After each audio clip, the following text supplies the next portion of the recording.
flip you guys around. Sorry about that. Just realized everything was backwards.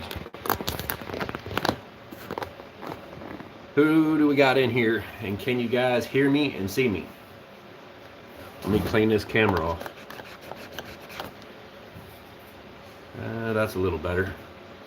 Had my smudgy fingerprints all over everything. Go into live chat. I got my coffee ready this morning, but as you can see, I'm a little bit late. Usually when I try to do these morning lives, I try to do them about 10 o'clock, but I just couldn't get things around this morning. I wasn't even really planning on doing a live this morning, and got up this morning and it snowed again. We got about 2.5 inches of snow out there, and it's freaking cold. I mean, really cold. I've had the heater on in the bus all night long. I cannot wait to get that wood burning stove in here that I got from Adam at Likeably Homestead. That'd be pretty nice because this thing goes through quite a bit of diesel. As y'all know, I've been trying to use used motor oil in that diesel heater. Well, I quit doing that because it got to the point where it didn't want to fire up, and so I had to take it apart and clean out the burn chamber on it. There was a lot of like crusties in there, you know. Let me see if I can get this camera to stop doing that focus thing. I don't know what its deal is, but I see it messing with me. We got Butt Nuggets Homestead in here. What's up, guys? Good to see you too. Desiree Sampier, what's up, Snowflake? It's snowing. We got a lot of snowflakes here. I have my headphones off for Eamon on the phone, but good morning. Okay. What? A-M-I-N. I guess I am on the phone. I don't know. Maybe you're using that voice to text thing or something.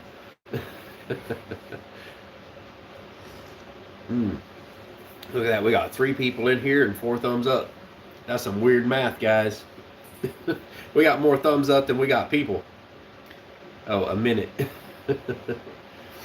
Well, I'm seeing a lot of people going live this morning. Not channels that I typically watch, but yeah. I'm just having trouble getting motivated this morning to do anything. I worked my butt off yesterday. I've got a video to edit, and I figured I'll probably just spend the whole day editing, and this video is not going to be ready by this afternoon most likely, because I want to see if I can create a new intro for it with some of the footage I got yesterday. It was a really nice day yesterday. The day before yesterday, I got a big portion of the roof of the bus sanded. If you guys follow me on Instagram and Facebook and all that, I even posted some pictures on the community tab in my YouTube. But if you follow me on Instagram, you get a lot of like really up-to-date kind of pictures of what's going on, like what I'm doing and everything. So yeah, yesterday I've got, you know how I was talking about before, making use of the seats, the legs of the seats, just repurposing them and doing a little fabrication with them, and it turned out pretty stinking nice. Let me go grab one. Yeah, hit that thumbs up, folks. I got 10 of them done so far.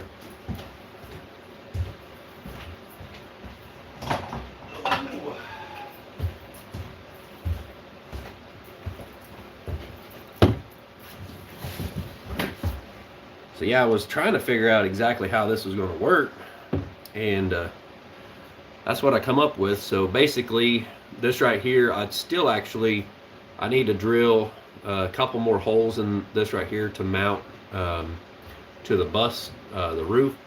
So if you can imagine, the bus roof is, you know, kind of rounded like that, and then you can adjust this right here, the angle, to, you know, fit level.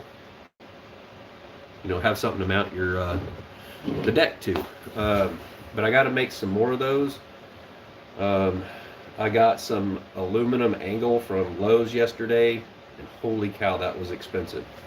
I forget who it was, but somebody sent me $40 yesterday, and that helped pay for half of the one of the sticks of aluminum that I needed for the solar panel mounts. I thought I was going to get out there and put those on today, but yeah, it decided to snow a whole bunch. I thought, okay, they're calling for snow. It's just going to be a little bit of snow, like some flurries or whatever. It's not going to be a big deal. It's just going to be really cold. I'll be able to throw my coveralls on and everything and still get out there and maybe get the solar panels mounted on the roof of the bus. Ha! Yeah. It's not just cold, but we've got almost, I would say, close to 3 inches of snow. Just judging by looking at the hood of my pickup truck, it's probably 3 inches of snow out there. It is cold. It's in the 20s right now. Yeah. Like a boy homestead. It's not even cold. Whatever, Adam. 20 degrees for me is cold. I don't like it. I mean, if I was out there working in it, I could probably deal with it. But it seems like the older I get, the less I can handle it.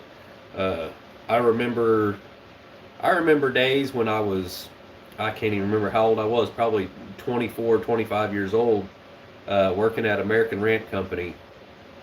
And they had us up in North Dakota, and it was a negative 40 wind chill up there, and we had 18 inches of snow overnight. And me and the guys got out there. We shoveled snow the next day. It took us forever just to get out of the motel room. And there was this old man out there with a snow blower trying to dig people's cars out, and you could tell he was cold. And so I went out there and I said, "Hey, you go take a break. Let me take over." And he's like, "Oh, okay." And he went in and he got him some coffee and stuff. And I ran that snow blower for a while. And then one of the other guys like, "Hey, let me take a whack at that."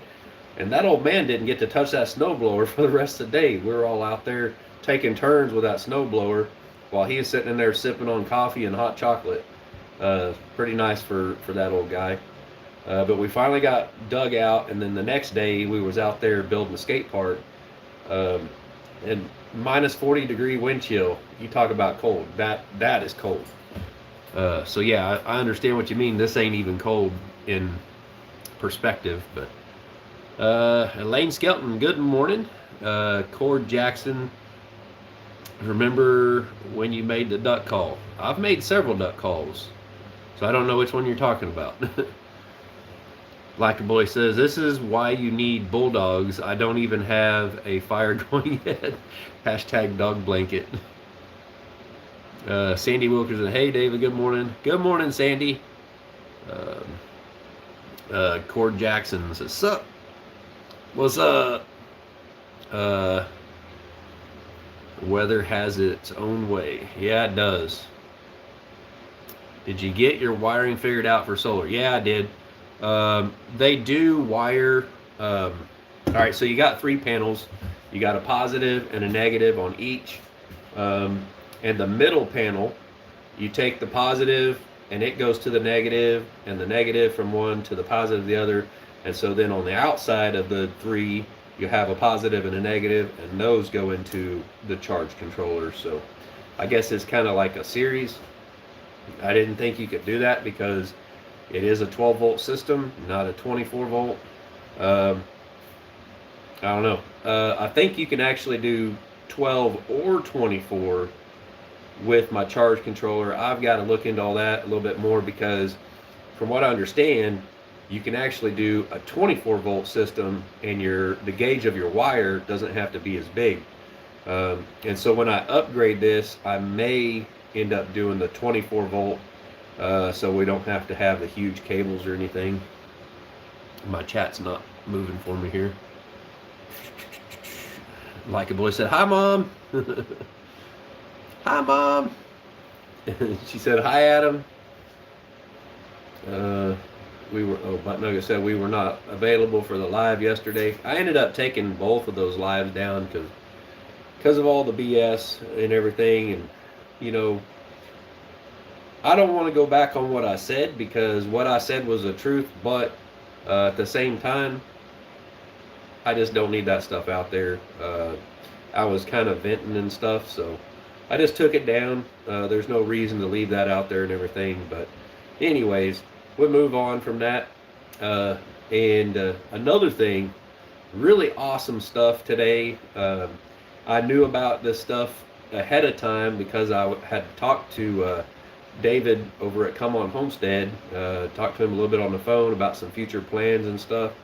And if you guys haven't seen it yet, you need to go watch his video. He released his video this morning that he spilt the beans. He let everyone know what it was, what the big thing was he got. I'm not going to tell you on here because you need to go watch his video. So go check out Come On Homestead when we're done here. Or if you don't want to stay in here the whole time, you can go check out that video. He's got some awesome things coming up. And it's pretty cool. I think you guys will like it if you haven't already watched it. Let's see. Adam said, higher the voltage, the smaller your cables can be, also more efficient. Yep. Yeah, that's what I was finding out in my research. You raise the voltage and lower the amperage, basically. Sandy Wilkerson said, yes, I saw that. Come on. Yeah, and I should be going out there probably the end of this month or the beginning of next month, maybe somewhere around in there. I don't really know. The planning with Possum Run Homestead is on hold right now until we figure out something with the road. Her driveway, basically, or the road on her property, is impassable right now, and I'm really pushing hard to get this bus ready, so that way when I go out there, I'm not having to sleep in a tent and stuff like through rainy season or tornadoes or whatever. You know, because I might be down there for an extended period of time because of trying to plan this thing with her property thing and the thing over at the Come On Homestead. So hopefully I can get this bus to where it's livable. I got to get the, I've got, I think, everything for the water, the plumbing on it, except I'm waiting for Amazon to bring the fittings. There's fittings that are, well, kind of like these right here, these sharp bite fittings, but on one end, it actually screws onto your faucet, and it's not a National Pipe Thread or NPT. I'm not sure what they call it, FIP or something like that. But yeah, I thought I had the correct fittings. I had to actually take those back to Lowe's yesterday. And I just ordered some off of Amazon because I couldn't find what I wanted at Lowe's. They had some that had like an extra piece of steel, like stainless steel braided hose. They had some plastic cheap looking ones, and that's not what I wanted. I want PEX all the way up to the faucet on the kitchen sink, which I can show you guys that. Let me try to do this here. We got a faucet right there. I think you can see it. It's just a cheap little faucet. It was like a $60 one. I went to this local like restore here to look for a faucet there. They only had bathroom faucets, and those were really cheap, little plastic ones. But I wanted something that had a sprayer nozzle or something. I kind of wanted one that had the little pull down nozzle, but the ones I seen at Lowe's were just, they were out of my budget, and so I didn't mess with that. I just got the cheapest one I could find that would work, and it'll work just fine. Let's see. Oh, and when I was there at the restore place, I found 2 water jugs. You know, the military style gas jugs. Forget what they call them, but I've seen those. They're plastic. I've seen them at Lowe's, and they're like 50 some odd dollars a piece or something at Lowe's. But at this restore place, it was $20 for 2 of them, and I was like, I can't pass that up. Those are some really nice water jugs. So $20, and I got 2 of them. I love going in there. It's about a mile from my house, and they've got all kinds of stuff. That's probably where I'll end up going and getting the tile. Um, when I get that the wood burning stove put in here, I'll probably get some tile or something to put up on it, because I'm thinking I'm probably going to put that thing up on the countertop, and that way below the counter I'll have a storage area for firewood and stuff. But yeah, I fired it up outside the other day. I put the stack on it and had it sitting out here on top of the router sled. I had a slab of wood sitting on it. I set it up there and I was like, I've got to get a fire going on this thing and see how it works. So I loaded it up, and I had to actually, my normal length of firewood, I had to cut it in half. So I took it inside. I just took a block of wood inside and I cut it in half on the chop saw, took it back outside, and used my double bit splitting axe, and I split that up into small pieces. Got a fire going in that thing so I could kind of feel how much heat come off of it. I think that thing's going to be pretty nice. It is a little bit on the small side for the square footage of this bus, but I think it's going to help out a lot. Let's see. Elizabeth Rojas said, I gotta go, folks. I hope y'all have a wonderful and blessed day. Take care. Elizabeth, you're the one that sent me that $40 yesterday. Thank you so much. That actually helped me get the aluminum track for my solar panels to go on the bus. It actually paid for one of the sticks. I think you sent some money before, so thanks to you, I'm able to actually mount the solar panels on the bus. And these are the bases right here that I made yesterday. I ordered these stainless steel bolts several months ago on Amazon, and had those already for this, because this is kind of how I planned on doing it. This little channel right here is actually, the entire seat is not made of square tubing like this piece here. It's mostly this channel like this, and I was able to take a grinder with a cutoff wheel and just chop it up and make these right here. It's overall, this piece right here is 3 inches tall, plus I'd say about 1/4 of an inch extra for that piece right there that's on it. So that's awesome. I cannot wait to get that solar put on the roof. Let's see. Butt Nuggets Homestead says, Ace True Value, older stores seem to carry a lot more of the PEX connections.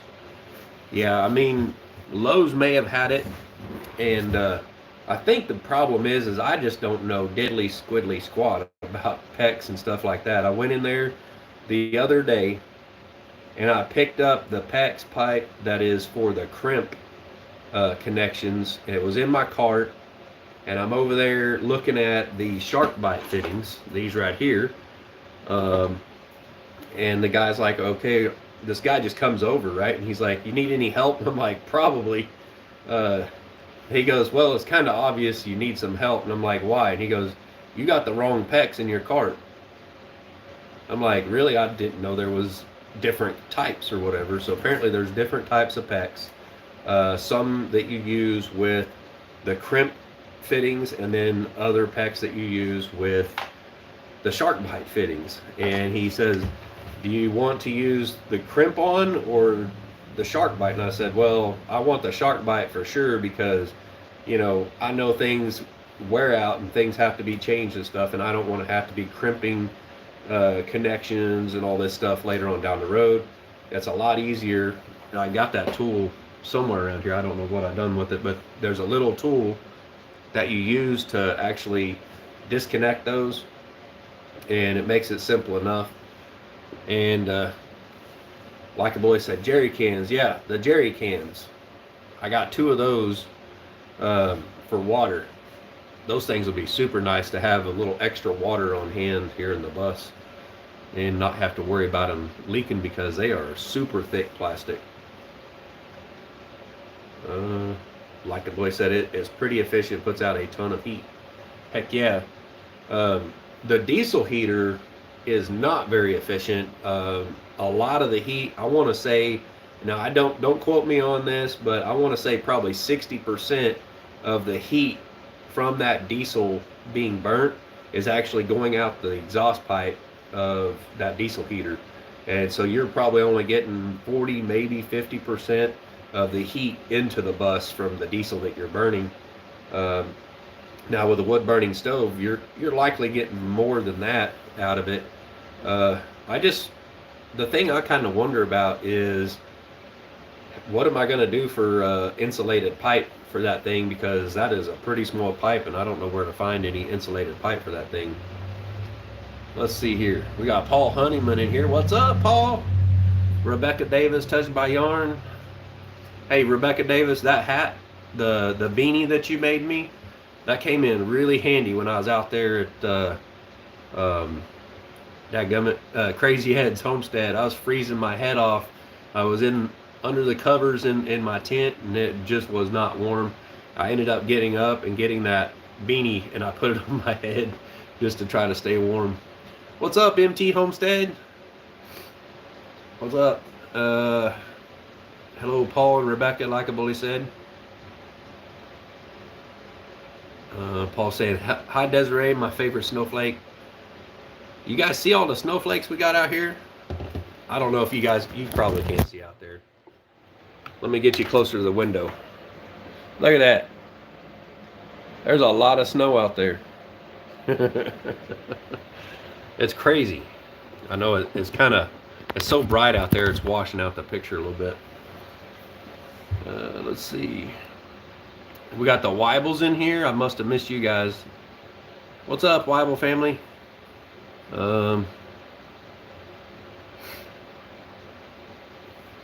Everyone saying hi to the Weibles. I'm probably behind already. Gene Ackland, what's up?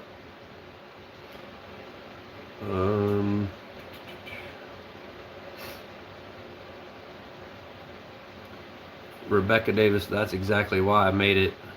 That's why I make it for everyone. Heck yeah. Yeah, that came in super handy.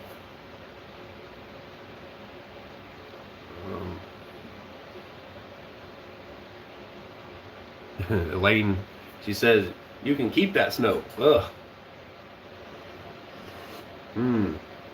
It's a good day to just sit inside the bus, think about stuff, and drink coffee.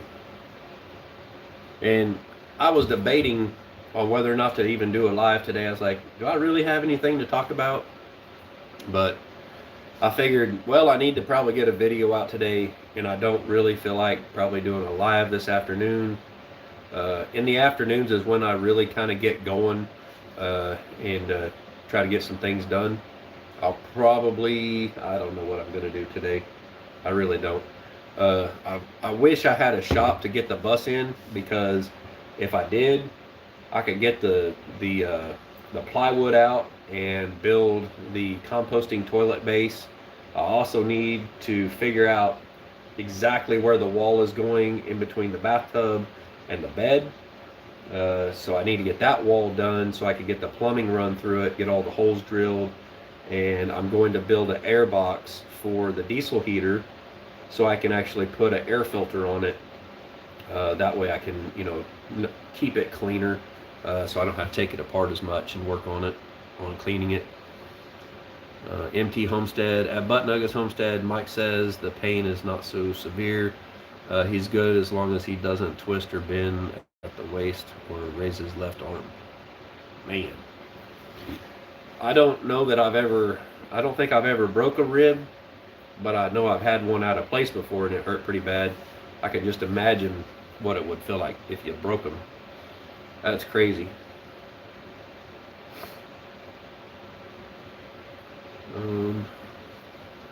Gene Ackland, I'm thinking you all in YouTube land south of MWAA have had more winter than us this year. What's MWAA? My brain is a little slow this morning.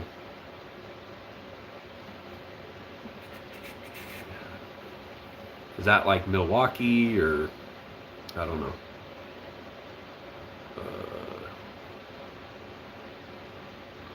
tell him not to use his left arm for darts then. Be like, oh! He said it's a good thing he's right-handed. Yeah. That would suck having to, like, if you were left-handed and then have to get used to using your other hand to write or anything. I couldn't imagine, because I'm right-handed. If I, messed up my right hand or arm or something to where I couldn't use it and I had to do everything with my left hand, it would be terrible. Like, let's say if I needed to weld something, I can weld left-handed. Probably not quite as good. But yeah, I couldn't imagine having to do that on everything.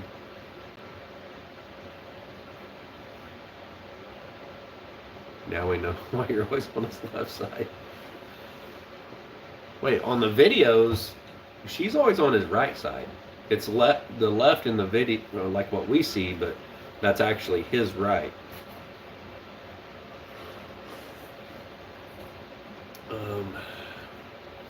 Unless that's what you mean. Let's see, Gene Ackland, 40 starting Sunday, 50, almost 60 next week, and no bad stuff yet. No bad stuff yet. No means me.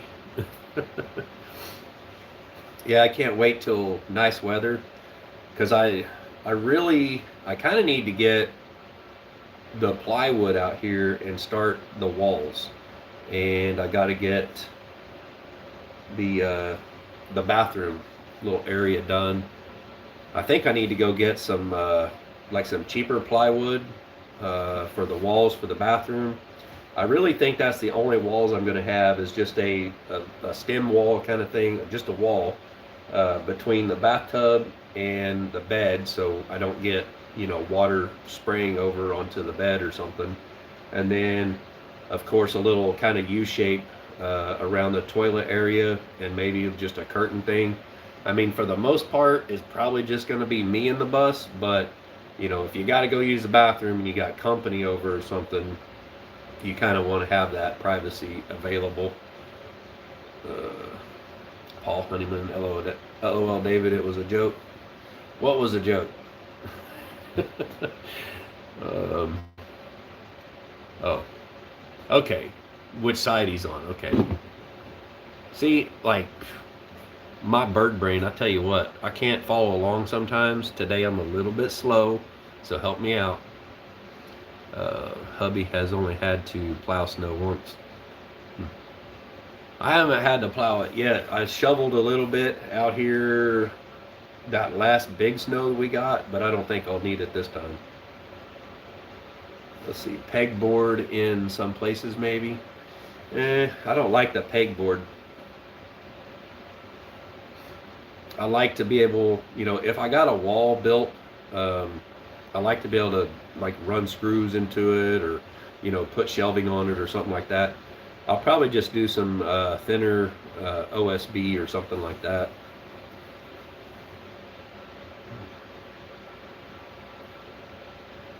LOL, a little bit, he says. My brain's a little bit slow. Let's see. It's snowing off and on here, but hopefully it will all be gone and melted by tomorrow. Mike is having PTSD flashbacks from his fall as he looks out at the snow.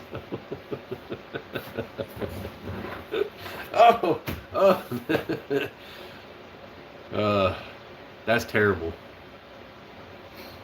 And in my younger days, I didn't know anything about PTSD or anything. And this old guy that, I watched him he was a welder when I was wanting to become a welder. And, I went and bought a welding hood, and I would go over there and watch those guys weld. And he was an old Vietnam War veteran, and we used to mess with him like hardcore. And we thought it was funny. I don't guess it's funny, but this was back when I was like 18 years old and stupid. But anyways, we used to mess with him. We would fill up a balloon with oxygen and acetylene and just throw it down by his feet, while he was welding, and those welding sparks would come down and, you know, blow the balloon up, make a loud bang. And he would jump and throw his welding hood off and say a few curse words and stuff. And a couple of times, you know, he would, you know, duck for cover and stuff. And, you know, a lot of people got a laugh out of that. And half the time I think he was just playing, but sometimes I don't think he was. And we finally started figuring out it really wasn't that funny. But he was a great, awesome dude. You know, he kind of took me under his wing, showed me how to weld and stuff. Let me sit there and watch him weld, and that's, you know, that's kind of how I learned. And the first time I ever welded for them, they said, here, you know, cut this wheel off. It was a caster wheel on a great big gondola. They said, cut this off and then weld a new one on. And they wanted an absolutely perfect 3/8 fillet weld all the way around it, and I did a perfect weld on that. That's how I got into welding. They just said, okay, we're gonna put you over here on the framing jig as a welder. And that's where I started out. But yeah, that guy, he would have, I guess, kind of PTSD. He would, you know, it only was like for a split second or whatever. I don't know that much about it, but let's see. My brain is a lot slow. Lobo Reyes, how are you, sir? I'm in Oklahoma City. It's snowing here. Lobo Reyes, I thought you was from Mexico. Now you're in Oklahoma City? What's up? I'm in Goodman, Missouri. If you want to stop by, come on by. I'd like to shake your hand and say hi to you. If you can come by. Let's see. Paul Honeyman, David, are you a fair weather thinking? Always thinks better with the warmer season and weather. Probably. The weather does affect my mood, I think. When it's snowy like this, I don't even want to go outside. When it's cold, I don't want to go outside and deal with it. Elaine said it's called COVID brain. My daughter and her husband both have it.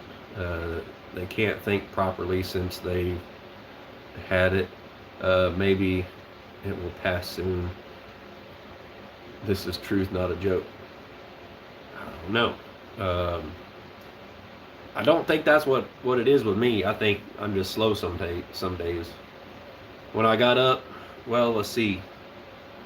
I think I woke up about 4 o'clock this morning. I've been up ever since 4 and kind of moseying around the house trying to figure out what all I'm gonna do, and had to shoot the bottom of these with some paint again and let that dry. So I was doing that this morning and procrastinating about editing the video.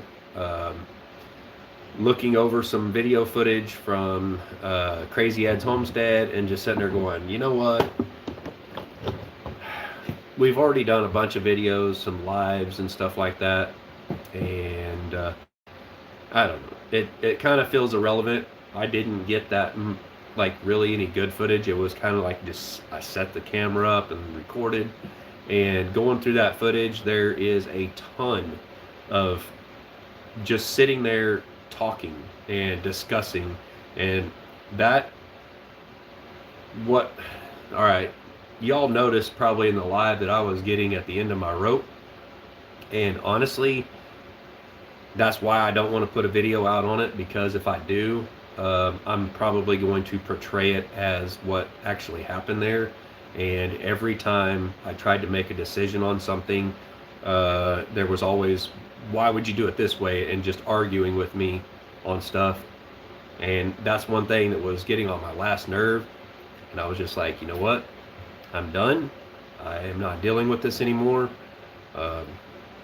And that's what was really, you know, it was getting to me. There was a lot of other things that were getting to me, with, you know, future plans and stuff that I want to talk about, because then I'll get a phone call. So yeah, there was a lot of behind the scenes stuff that I don't want to put out there, and it was just a whole lot of talk about everything. And then I actually got a call from Critter Creek the other day. You know, and I'm about ready to block his phone number to where he can't call me anymore, because he's upset because of what I said about his plans or whatnot.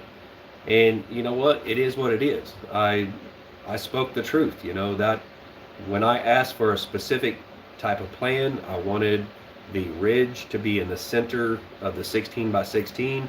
For some reason, he decided to change it to a 12 foot on one side, an 8 foot on the other. That threw everything off. It was, you know, when I first talked with him, what I wanted was a shed. I wanted a shed. Basically, you wouldn't have needed a ladder. The roof would have been reachable, you know, from standing on the floor. And that's what I thought we had. And then I didn't really think about it, you know, 8 foot wall and then a 412 pitch on top of that. And honestly, I only dropped the ridge beam down a little bit, and he had a conniption fit about it. He had made promises that he was going to help with getting the tin and just electrical and insulation and stuff, and he didn't make good on his promises. And even while I was still out there, he was making these promises to me that I feel like he had no intentions of keeping those promises. So yeah, I was a little bit ticked off about that, because I felt burnt that this guy is calling me and wasting hours and hours of my time talking to me on the phone with complete BS. Yes, I am throwing him under the bus, because I'm still a little bit ticked off about it, because he messed it up to where now I actually don't have the funds to do some things like getting my bus legal and stuff, because I overextended myself. That's kind of my fault for that, for spending money that I thought he was going to come in and help out with this stuff, and he didn't do it. So, you know what, Critter Creek, if you don't like the truth, too bad. That's it right there. That right there is what pissed me off the worst. Don't promise me something if you can't make good on it. I know there was other people that wanted to come out and help. They couldn't. At least when they found out that they couldn't, they were able to get a hold of me and say, hey, I ain't going to be able to make it. And they had a good reason. I completely understand that. But when I'm out there and I'm building, and you're still sitting there telling me that you're going to try your dangest to be out there, or you're going to send money to help buy this and this and this and this to make this happen. And you know what? It's a good thing that there's awesome people out there who was able to pitch in and help get the sheathing for the floor. You know, the promises he was making was, hey, I'm going to help you with getting the sheathing for the walls, the floor and everything. I'm stuck putting a roof up on walls that doesn't have sheathing on them. So I'm worried about the walls actually collapsing on it, because they need sheathing on there. I'm telling you what, guys, it was a bad deal, and it's because of promises he made and he did not keep. And he didn't even intend on keeping those promises. So there's 100% the truth right there. And I am not taking this video down. So Critter Creek, do not call me. Bruh's like, or Foreskin's like, bruh. Alright, I'm down off my soapbox now. I got that off my chest. Thank you guys very much for listening. My brother TJ, I was looking at those feet. Do you think they need a bolt on the other side? Yeah, definitely. So there will be 2 bolts here going into the ribs of the roof, and there's got to be 2 here. Otherwise, they can sit there and wiggle, you know, like back and forth, and it'll break it off.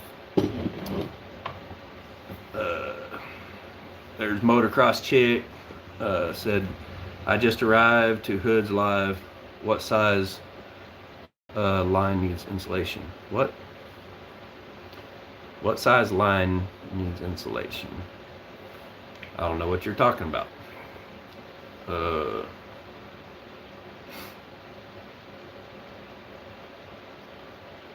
I mean, you know, like Motocross Chick, she had planned on coming out, right? But there was a lot of things that happened that, you know, she wasn't able to come out. And at least she messaged me and said, hey, you know, we got issues and stuff. This and this happened, whatever. I ain't gonna be able to make it. You know, I'm good with that, you know. But when someone is sitting there like telling you making promises that they can't keep or they don't even intend to keep, that's some BS right there. Like the boy says, dadgum, I know it, man. And you know what? It feels good to finally get that off my chest, because y'all wonder why I was ticked off that the last day I was there helping him. And Ed knows about it. He knew what happened. JB Conway knows what happened. You know what? It's a dang good thing we had JB Conway and a lot of other great people in this community, or there wouldn't be any tin for the roof. There wouldn't be the plywood on the floor in there. Yeah, there's a lot of stress. Lane says, the less stress you carry is better for your health. Let it go. Yep, I'm letting it go now. So it feels dadgum good to get that off my chest and be like, all right, you know what? From now on, I learned from that lesson, and I will not count on something being there to help out unless it's, you know, already there. Let's see, Paul said, David, you stated earlier when you were talking about the heating and water heating that you need to find insulation for a smaller size pipe. Yeah, I'm not sure what size pipe that is. It's yeah, I'd have to run out and grab it real quick. Like a boy said, don't be mad at me, David. I can't handle it. I ain't mad at you, Adam. You showed up and you helped as much as you could. I mean, everybody else had a dang good reason for not, you know, being there what they originally had planned for, whatever. We had that crazy ice storm. You know, people actually lost family members and stuff. I totally get that.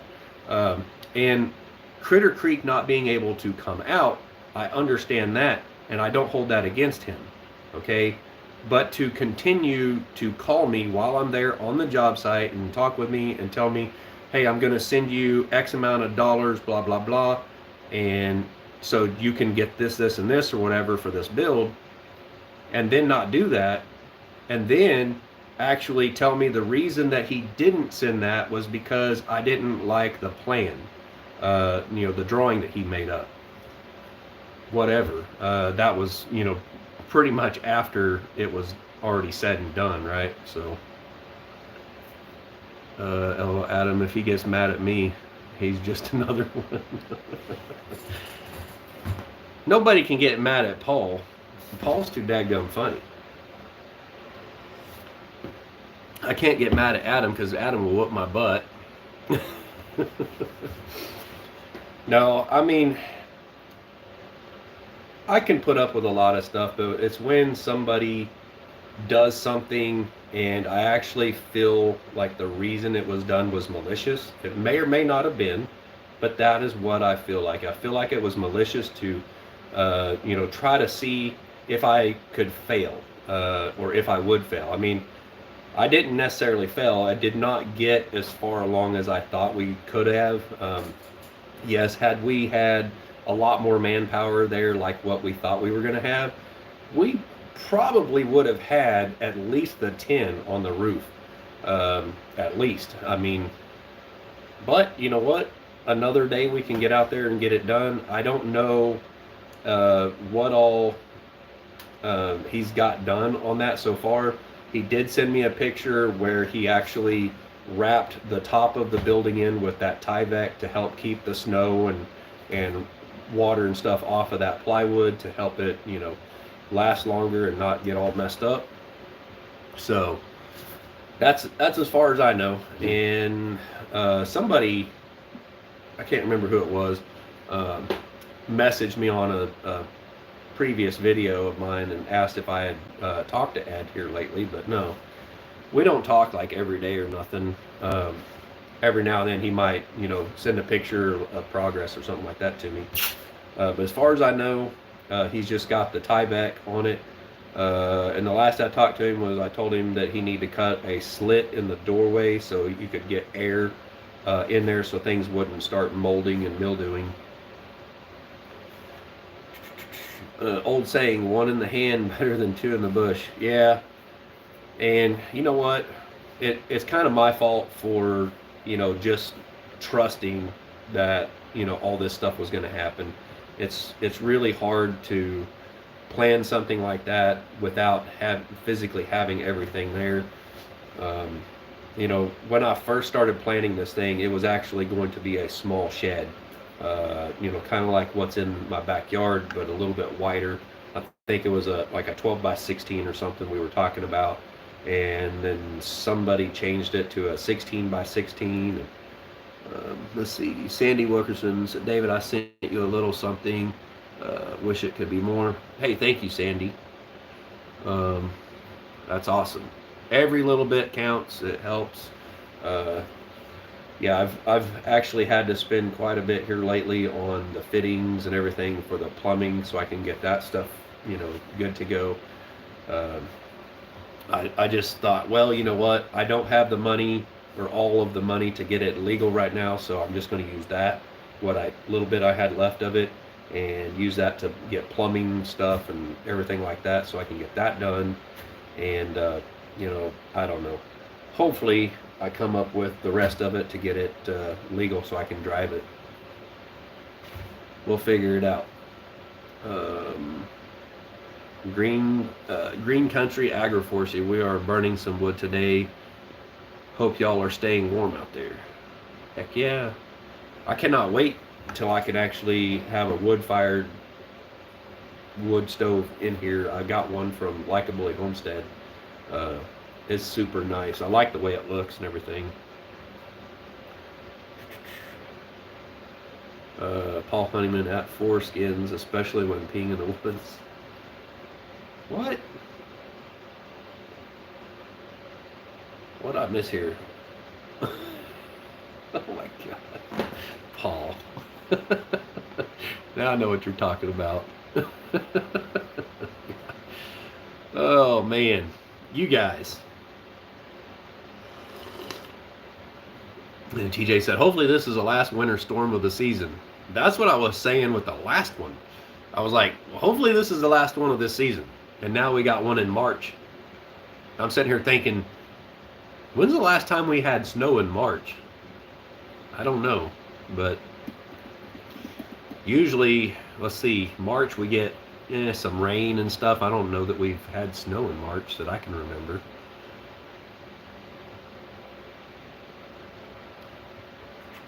Let's see, Terrence Hood, hopefully I'm almost out of fully cured wood. Motocross chick at Likeably Homestead, you're not funny looking. Adam's not funny looking? Did he say he was funny looking? He can be funny looking. Adam can be pretty darn funny. Let's see. I think I'm missing stuff. Oh, Adam said, hey, I'm funny looking. We have had snow in April years ago. Really? Man, I don't want snow in April. I can remember actually getting snow. The earliest snow I can remember, I was living in Miami, Oklahoma, and I remember it was Halloween, and we were having snow flurries on Halloween. That's the earliest snow I can remember. Now, as far as the latest snow, I'm not real sure. I only remember that because I remember we were going out trick-or-treating as a kid, and it was snowing.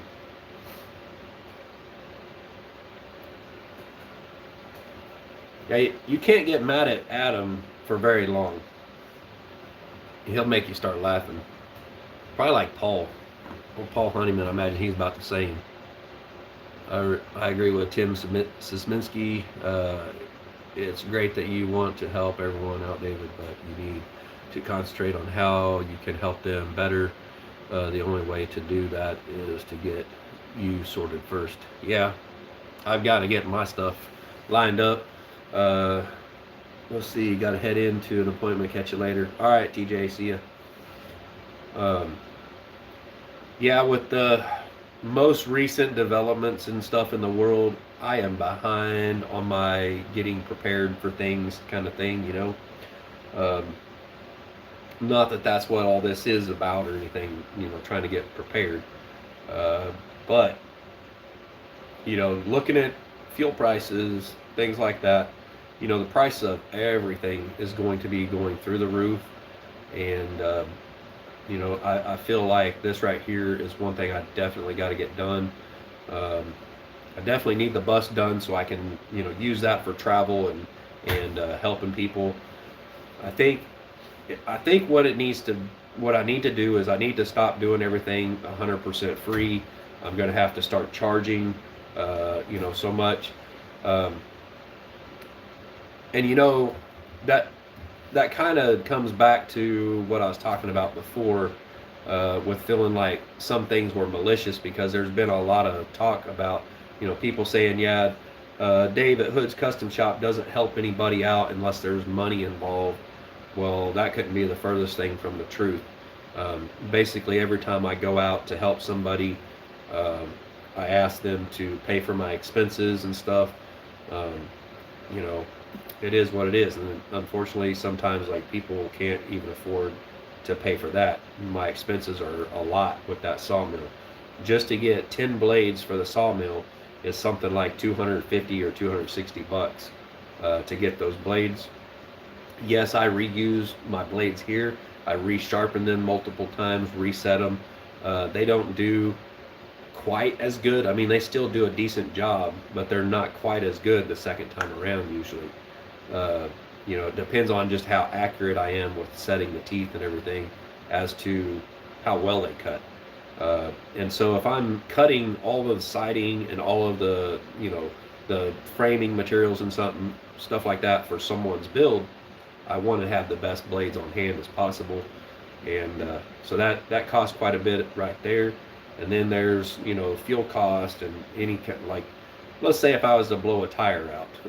Well, if I blew a tire out on the bus going somewhere, I'm looking at $200, $300, $400 for a tire.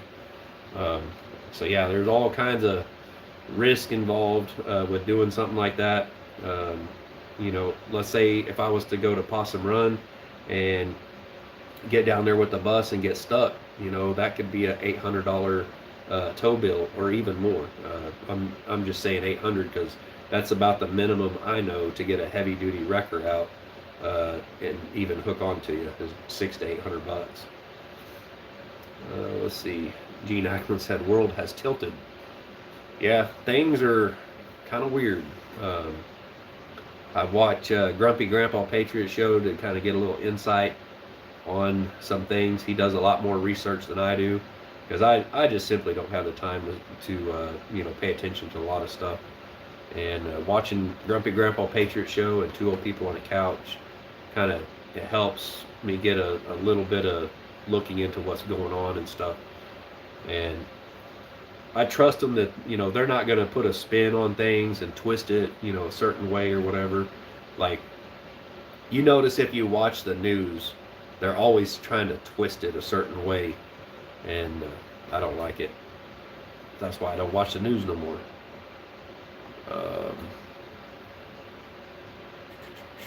It's the same for what?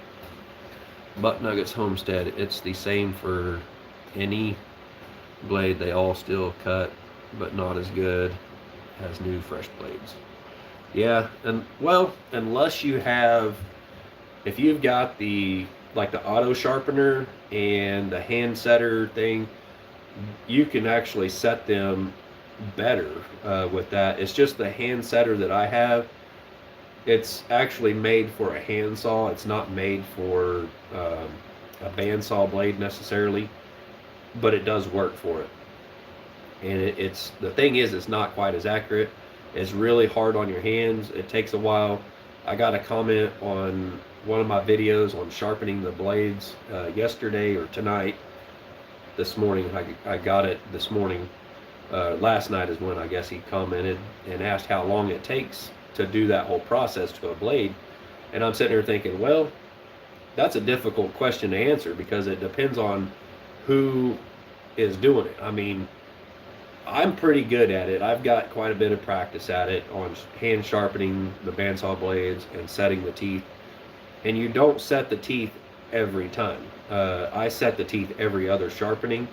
That seems to work out the best.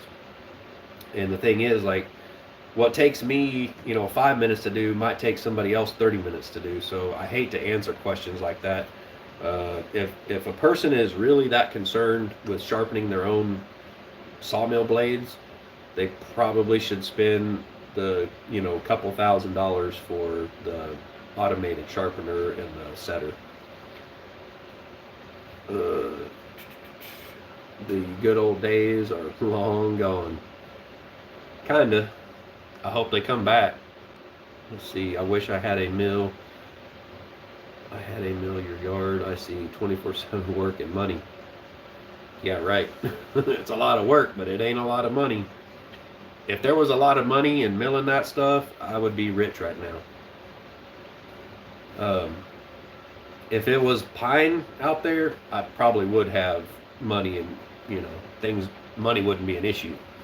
But with that oak and stuff that I got, it's yeah, it's hard to sell. And for the thing is, I get a lot of people that want 2x4s, 2x6s, 2x12, stuff like that. And I don't think what they realize is oak is not pine. If I was to buy pine logs, that would be cheap. But if I was to buy oak logs, I would be paying probably a minimum of 60 cents a board foot. And then if I'm selling the wood after I mill it for $1.50 or $2 a board foot, I could be making money there, but not much. I mean, that's just paying me like $8 or $10 an hour to mill up wood for people. Let's see, firewood is 140 a cord. Well, I think it's $50 a rick. I don't know how many ricks are in a cord. What is it? I think it's four ricks in a cord, isn't it, Tim? I think around here it'll go for 50 a rick and 60 delivered, I think.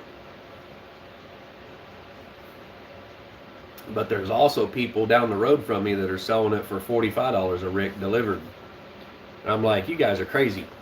You ain't making no money doing that. $45 a rick. That means the wood is free and the labor is cheap. It's a good thing I got a little double bit splitting axe, kind of like what Adam's got. LG, what's up? Hey, Lori. 140 a cord. Man, I can't get to my calculator either to figure that out. LG says, sup, Paul? Yeah, I may end up cutting some firewood. They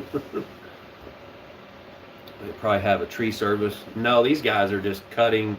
They go in behind the loggers and they clean up the slash piles and stuff, and they haul that off and they sell it dirt cheap. I actually used to get paid to take my log arch trailer and haul off logs for a tree service, until that tree service found somebody that would pay them for the logs. And I was just like, man, I told him, I said, the only way I can pay you for a log is if it's a really good walnut log. He was wanting me to haul off stuff for free for him, like a great big elm log that I couldn't even put on my mill. And almost every log that I got from this guy, that had screws and nails all over in it. So every time I hit a screw with one of those blades, that's $20 $25 blade that gets messed up. And that's all it takes. I get a lot of people asking, how long does a blade last? And it's like, well, it can last anywhere from 5 seconds to a whole day.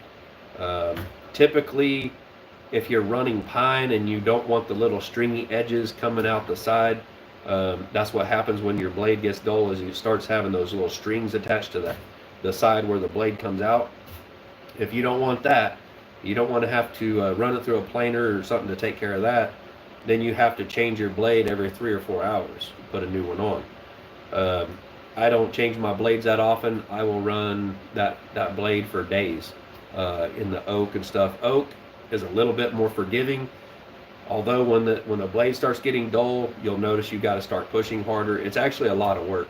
I make it look easy. I'm just kind of leaning into the saw a little bit, not trying to push it too fast, because when you hit a knot, that blade wants to go the path of least resistance, and it will make your boards kind of wavy.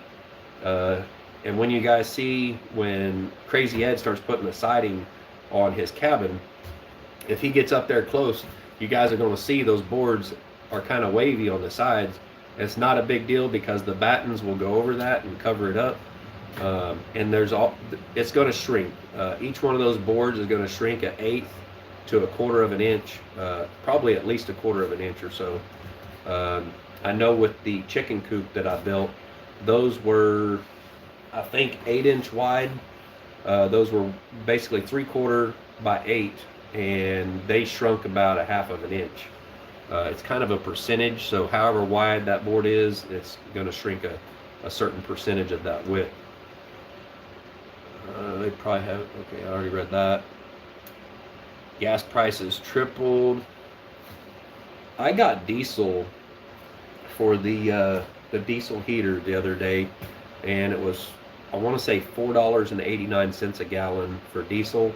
And the gas price, I didn't get any gas, but it was $2.69 here. A lot of other people. Somebody from Michigan just tried to call me. I'm surprised you guys didn't hear that. I didn't hear it. It just popped up on my phone.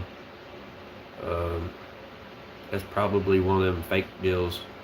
I keep getting people calling me that are like, hey, is some like recording for online debt help or something like that. I was like, yep, that's BS, because I didn't apply for any online debt help. In Arkansas, if you find a dead tree, you can call the Forest Service and they will mark it for you, so you can have it cut/milled. Well, I know in Arkansas, I got a lot of trees from the right-of-way down in the Bella Vista area. They actually had the tree service, the company that works for the power company, was going through and clearing out for the right-of-way. And they were dropping trees left and right, and that's a free-for-all. If you can get in there without getting stuck on that right-of-way, the thing is, they won't tell you that you can do it because they don't want that liability of you being on the right-of-way. But I could go in there, those guys are working right beside me, I back in, I hook up to a log and I pull it up. That's how I got some of the pine that I have. I went down there, I was actually doing a cleanup job down there, and I talked to one of the guys. He's like, yeah, you can have whatever you want that's on the right-of-way. If it's on somebody's property though, like someone owns that property and they technically kind of own the right-of-way, but they can't do anything with the right-of-way, then you need to go actually talk to the homeowner, because some of those people actually want to keep those logs. They use it for firewood or whatnot. But alongside the road, there's a lot of areas where there's right-of-way that, people don't own, and you can actually get that. There was like 3 other people that were coming down through there with tractors and 1-ton trucks with dump trailers, and they were cutting it up for firewood. And I went and talked to them. I said, hey, don't cut up the pine woods, cut up the oak, because I don't need the oak. I've got plenty of oak. I want pine. And so they left the pine alone because they don't want that for firewood anyway. And so we just kind of had a deal where they didn't mess with the pine and I would go get the pine and stuff. But it turned out a lot of that pine was actually beetle kill, which is actually the ridge beam in Crazy Ed's homestead, his cabin. That ridge beam is actually from one of those pine logs that I picked up out there.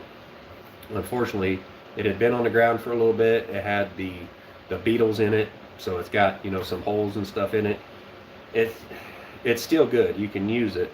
I just wish we had another 18-footer that didn't have that log had wind shake in it, and I'd actually milled that up into a 7x8 beam. So I believe that is actually a 2x8. I don't remember for sure, but I think it is. But everything else I cut off of it was actually no good. He actually has another one there, but it's got a split down it, so we couldn't use it.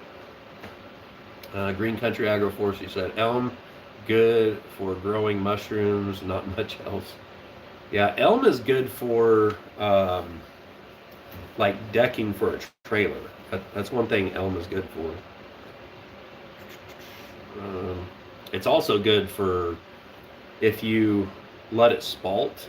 I mean, you guys remember that table right there, right? I'm pretty sure that's spalted elm. It's either spalted elm or spalted maple, but I'm pretty sure it's spalted elm. So I mean, it's pretty good if you can let it spalt, and you can make some really cool woodworking stuff out of it. Elm actually used to be a pretty popular wood for making furniture. Let's see, LG, yes, we are recovering pretty good.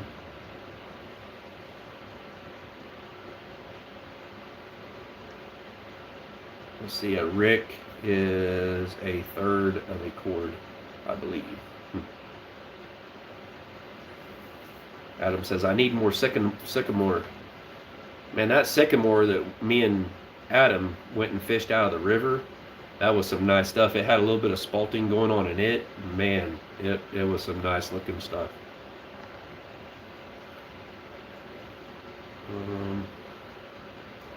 LG said, that was loud. What was loud?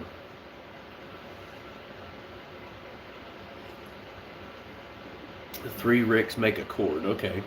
I was thinking it was 4, but I don't know. I used to sell firewood years and years ago, but not by the cord. I always just sold it by the rick.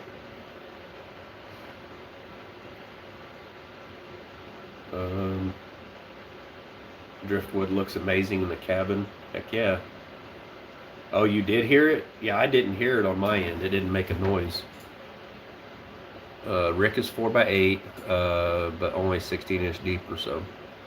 Yeah, that's how I always done it, was basically I would cut them, somewhere around 15, 16 inches, and then basically 4 foot tall, 8 foot long. I had T-post in the ground, and basically I would stack it up like that, and that's how I sold it. So Tim is correct. That is about 3 ricks per cord.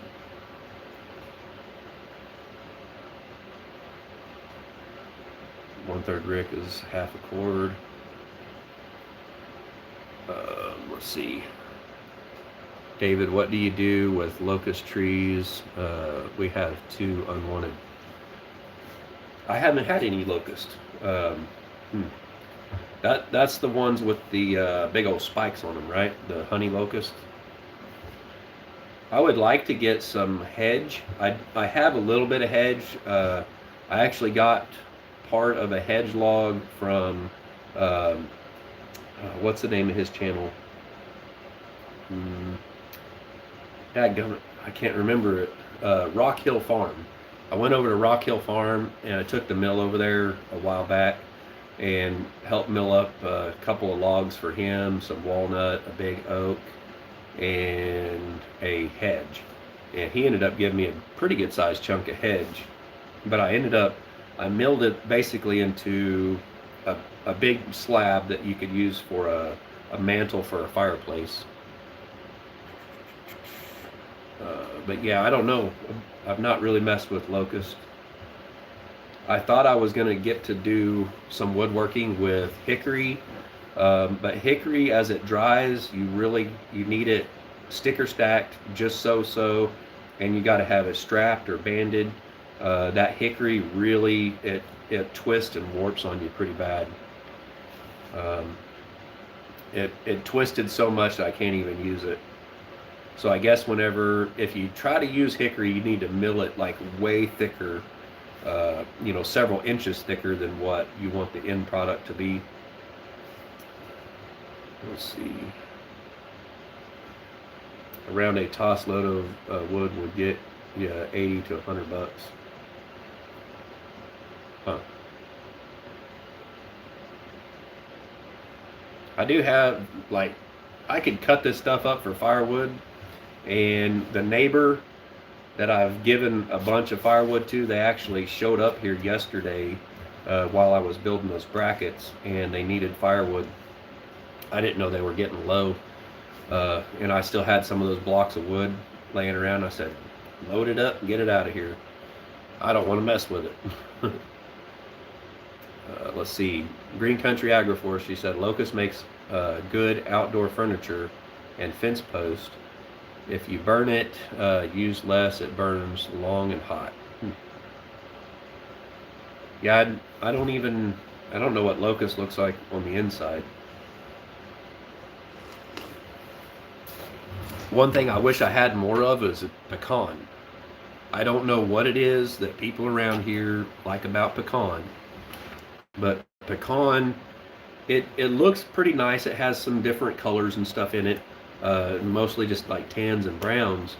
But I had some beetle kill pecan that came from Webb City, Missouri during a windstorm like a year or two ago up there. And it was laying in these people's backyard. They contacted me on Facebook and wanted to know if I wanted any of it. And I said, well, sure, I'll come out and look at it. And they actually had already had a guy with a portable mill in there, and he had slabbed up the main part of it.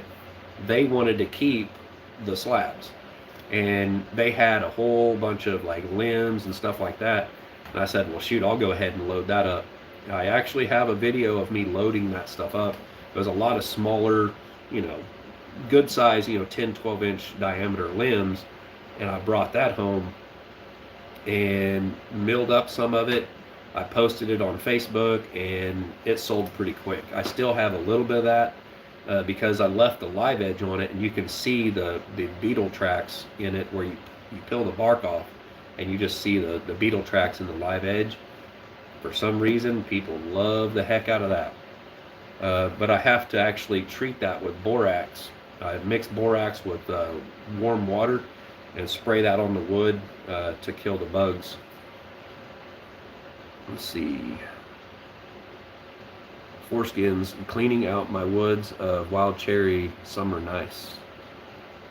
Yeah, I would love to have some wild cherry, some black cherry.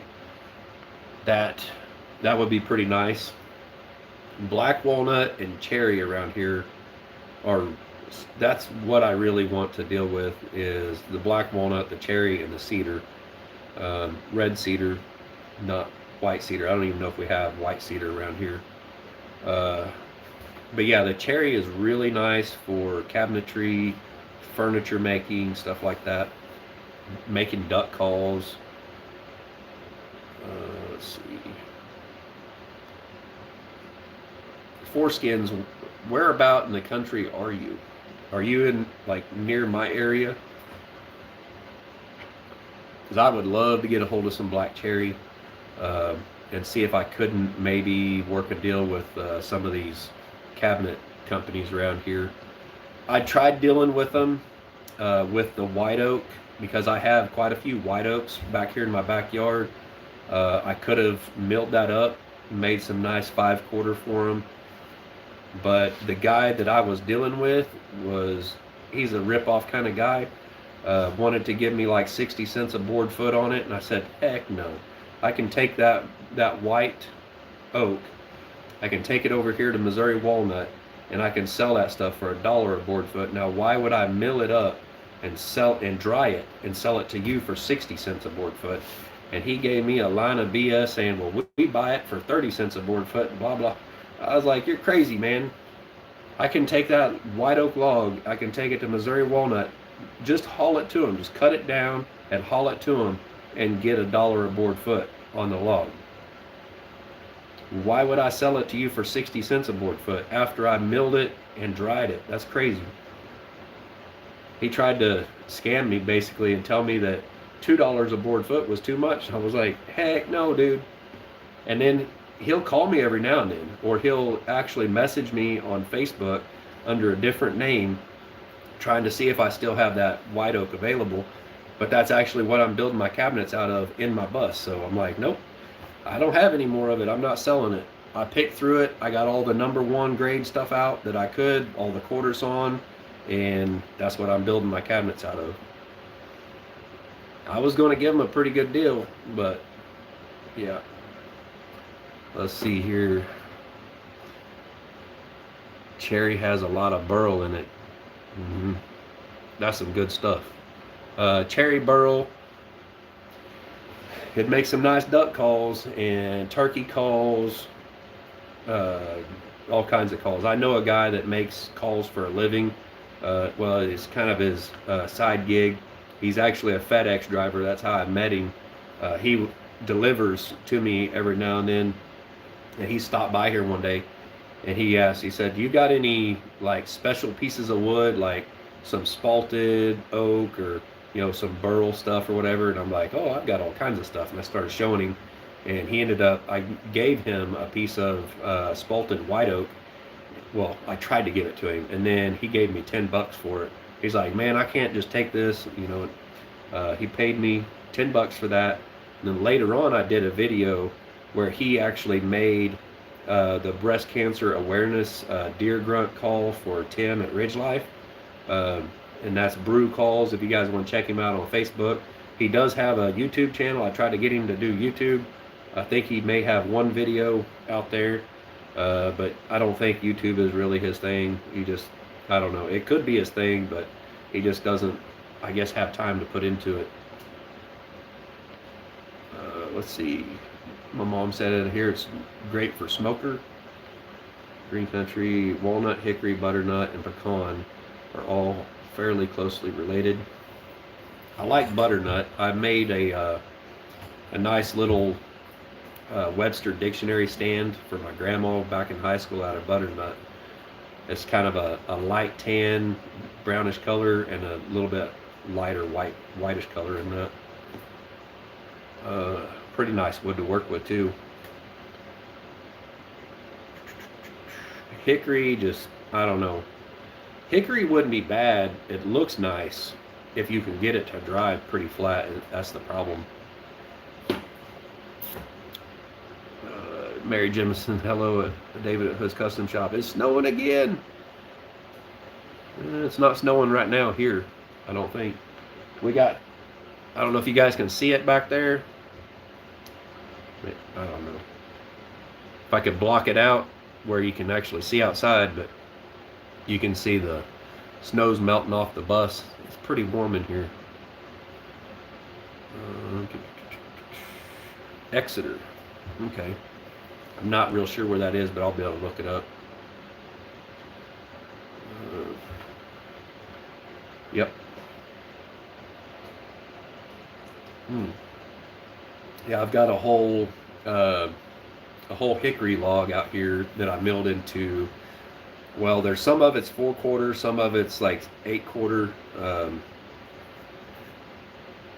I traded it or gave it away to my cousin-in-law. He gave me a stock tank. It's that black plastic stock tank that I have. I needed that when I was raising my baby chicks, and you know, they're all full grown now.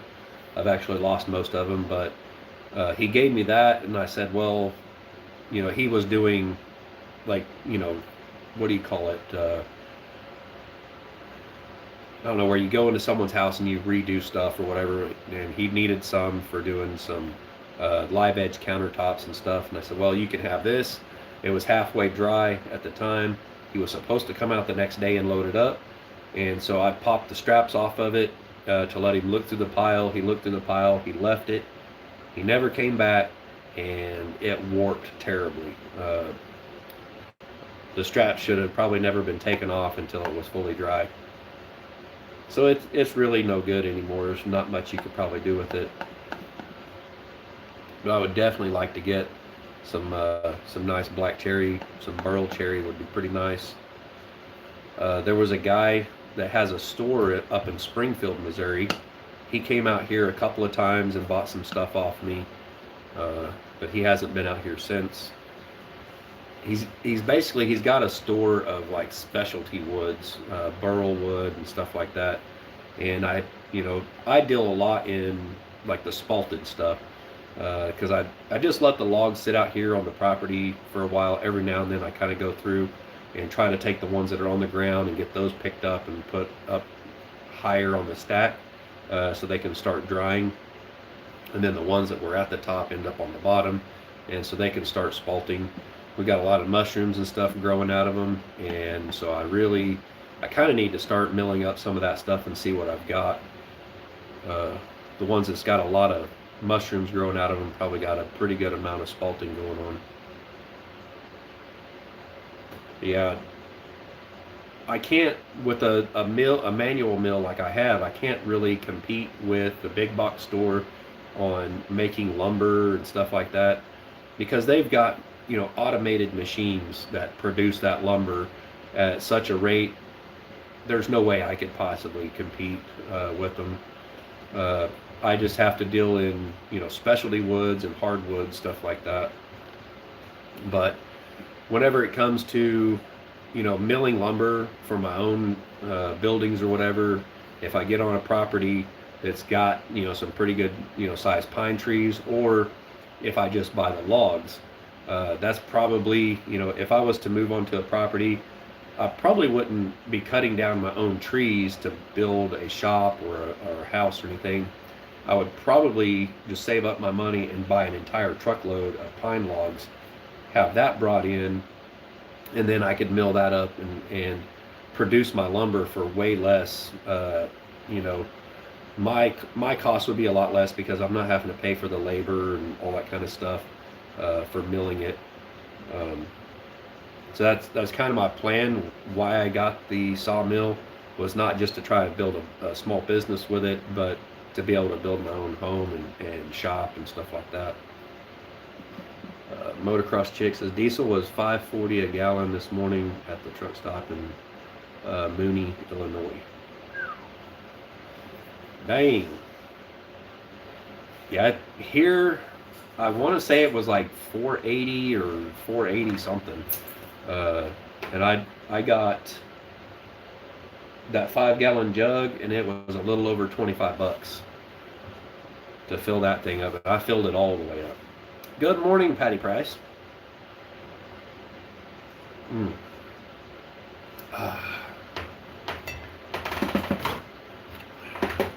guys see that? I know I probably showed y'all the other day, and it's probably backwards in the picture there. That's my MT Homestead coffee mug. I've got two of the white ones, and now that one, that's the black one. I got that from Tiny Tim Posey when he was out there at Crazy Ed's. And Tiny Tim, if you're still watching, I'm waiting for your video, man. You said you was going to do YouTube. Now, come on. Tiny Tim can sing, y'all. You need to go over to Tiny Tim Posey's YouTube channel on his very first video he ever uploaded and comment, "We want to hear you sing." What's up, Crazy Ed? Good to hear from you. I forget who it was, but somebody was asking me if I had heard from you here lately. I was like, no, I ain't heard from him. We don't talk every day. Shoot, I don't even talk to my brother every day. Tiny Tim Post got his mouth zipped shut. Come on, Tim. Dadgummit. You done let it be known that you can sing. I heard it. I heard your voice, and I said, man, that was pretty darn good. I know you could use a little bit of practice and a little confidence, probably more confidence than anything, because I know you can sing. Just do it. Come on, make that video. You got to make that first video and just say, all right, I'm going to put this out there, guys, and don't even care. All right, Tim, don't even care what people think, because I'm telling you, people are going to love it. People are going to love it, man. Come on. Just do the video. Betty England. I went to hear it. Couldn't find anything. What do you mean, Mom? Now, he didn't do like a singing video. Tiny Tim Posey did a video of the fire pit, the little bonfire we had. I did a video on it. I think Roberta's Artistic Adventures may have done a video on it. You actually can hear me talking in his video. He just took a short video and uploaded it. We're trying to show him how to upload and everything. Hoping that he would get after it. But yeah, there's Tiny Tim Posey in there, guys. Somebody, if you want to post Tiny Tim Posey's link so someone can click on that and go over and check out his channel. Subscribe if you haven't done so already. Super awesome dude. Thanks to Tiny Tim Posey, we was actually able to afford the plumbing parts and everything for Crazy Ed's well. So now Crazy Ed has the ability to have running water on his property. All he has to do is plug it into the generator, fire it up, and he'll have water. And surprisingly, he's got way better water pressure than I have here at my place. I don't know if I'm going to have to pull my well, and I think what it might be is there's like a screen on that well pump here at my place, and I think it may have that what do they call that? The iron bacteria, I think it is. It's like a red slimy stuff. I think that might be clogging it up. Paul Honeyman just posted Tiny Tim Posey's link right there, guys. If you're not subscribed to Tiny Tim Posey, I ask that you do. Hey, Paul Honeyman, how many subscribers is Tiny Tim Posey at right now? I want to see if we can get 36 subscribers. I don't know what he's already got.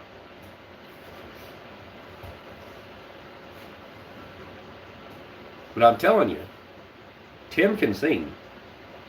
I witnessed it myself.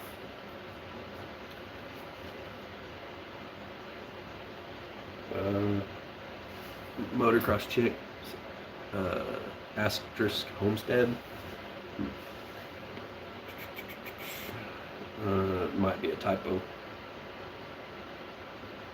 Oh, she typoed before. That's what that was. She was correcting it. My mom says 61 subs. Butt Nuggets Homestead, just subscribe to Tiny Tim. Come on, Tim. We're waiting for you to make a video of you singing. I know you can do it. Now he's got 65. There you go. Moving on up to the stars. No, I can't sing at all. I know I can't sing. You guys don't want to hear me sing. I'll have music playing in my head all the time though, but I cannot sing. Paul Honeyman says 67. Heck yeah. LG says I'm already subscribed to him. I've been waiting for a video. Heck yeah. Debbie Shrimman says 68 now. You know how awesome it'd be for him to hit 100?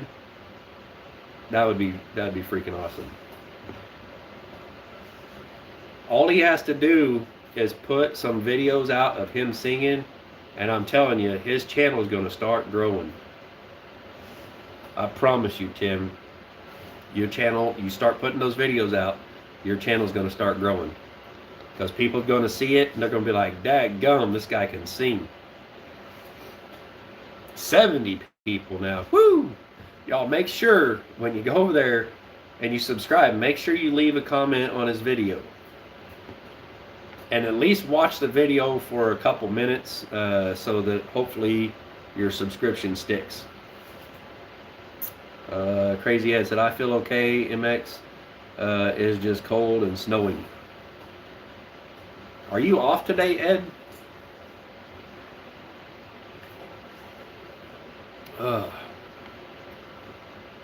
The theme to Indiana Jones movies often plays in my head while I'm achieving greatness.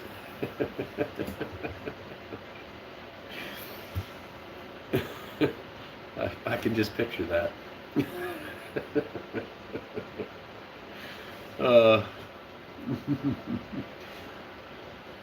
Smash that thumbs up. Come on, peeps. Thank you, Mom. Dadgum, I've been on here an hour and a half almost. That's crazy.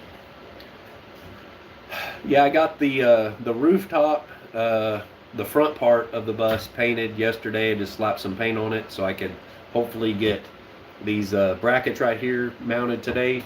I didn't know it was going to snow this much, so the entire roof is covered in snow. No, I'm not off today. I'm at work. Okay. But yeah, I was hoping I could do a little bit of that stuff today, because that's one thing I need to knock out, is getting the solar panels up there. I'm a little worried about working inside the bus with these solar panels in here. Each one of those solar panels is like $230 a piece. And if I break one, oh, I don't know that I could forgive myself, because, I mean, those things right there are like gold. You know, when you think about, like, my electric bill this last month is 880 something, I think it was 888, I think it is, and some change. That's a huge electric bill, and it's because the heat pump is broke and it's running off of the emergency heat strips. And I mean, typically our electric bill will run like 200 and something, but this 800 and something, whew, that's crazy. I think I'm gonna have to take a propane heater in there and supplement the heat this month with a propane, you know, because a 20-pound cylinder, if I run it on low in the house, I can heat for 3 or 4 days probably, non-stop with that thing, and it will lower my electric bill a lot. But yeah, I mean, once I get moved into the bus and I'll start using, you know, firewood for heat, you know, that is virtually free. Basically just maintain a chainsaw and splitting it, you know, stuff like that. Not necessarily having to buy it, but also I would use propane and the diesel heater in here, the wood stove, and then having the solar for electricity, never having to pay an electric bill ever again. Just sitting there thinking, man, that $800 a month in the wintertime, I mean, if you average it out, it's probably $300 to $400 a month throughout the year. So if I figured $300 a month that I'm saving, not having to pay electric ever again, those solar panels are super important. That's one thing I was talking about with Ed. It's like, man, look, you've got to go solar because you can save a ton of money over time. Yes, it costs a ton of money up front to try to get, you know, where you've got what you need to survive on and then build your system up or whatever. But, you know, you save a lot of money not having to pay that electric bill. Let's see, Patty Price said, how much snow did you get? We got about 2 inches and it's about melted now. Well, we got about 2.5 inches here. It's not snowing anymore. I see a little flurry floating around here and there. It just could be, you know, blowing snow, but some of it has melted. But like on my pickup, it's probably 2.5 to 3 inches deep.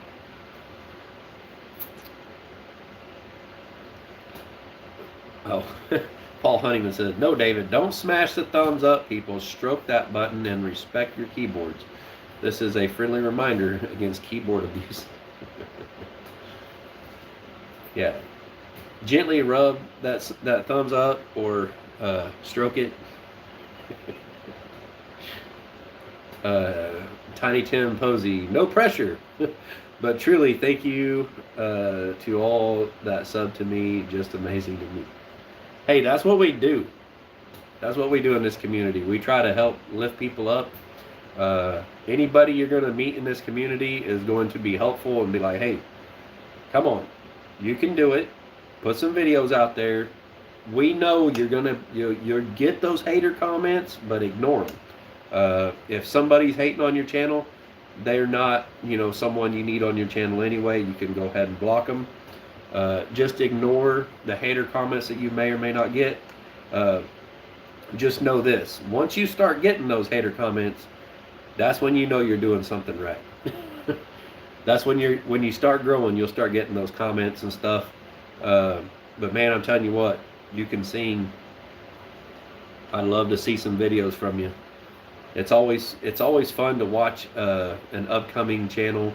I mean, I'm telling you, you're one of those people that you can start out today with your 70 or whatever plus subscribers, and honestly, next month or the month after, if you really hit it and you start getting your videos out there, people start recognizing it and seeing your channel, there's nothing stopping you from blowing right on past me. I'm only at almost 3,100 subscribers right now, and you know, there's been other channels that have came on my channel, and they have blown up to over 10,000 subs. You know, surpassed me. Like Off the Wall Prepper, they done some hard work, putting a lot of videos out there, and their channel blew up. You know, they done some amazing stuff. It's not because of me, it's because of them. So if I give you a shout out, yes, you can get some subscribers. That gives you that puts you kind of out in front of some people. And now it's in your court. The ball's in your court. You just got to make some good videos. Don't worry so much. Like what you're doing, like if you want to sing, all right, you just do the singing, and you don't have to do any special editing or anything like that. Just put it out there, and yeah, I'm just certain that people are going to enjoy it. They're going to keep coming back for more, and your channel's going to blow up. Let's see, Paul Honeyman, Tim, if your taste in channels is anything to go by, buddy, you is awesome. Yeah. What's up, Grumpy Grandpa Patriot Show? I was just talking about you a little bit ago, about your channel, how awesome it is. I like watching your videos. It, you know, it keeps me from having to watch those the ABCs and stuff. Let's see here. Little buddy heaters are awesome for backup heat. Yes, they are. I actually have mine right there. It's on low. So I use that. It's actually pretty stinking warm. I could probably turn it off right now. I got the diesel heater running on low also. Julie Ivor said, don't think pressure at Tiny Tim Posey, just seeing how you normally would. You know what? I mean, and he, like, we're sitting out there, I believe we was by, no, we were in my tent, right after I had fixed breakfast, I think it was. We were in that little canopy tent thing of mine. And he was sitting down, like he wasn't standing up singing, which, you know, it probably could have been a little better if he was standing up, you know, getting a little more air. But I mean, and he's just like, here it goes. And he starts singing. I'm like, I'm listening and I'm listening. I'm like, yep, he can hit those notes. Doing pretty dang good. I couldn't sit there and critique him at all. It was just purely amazing. I was like, heck yeah.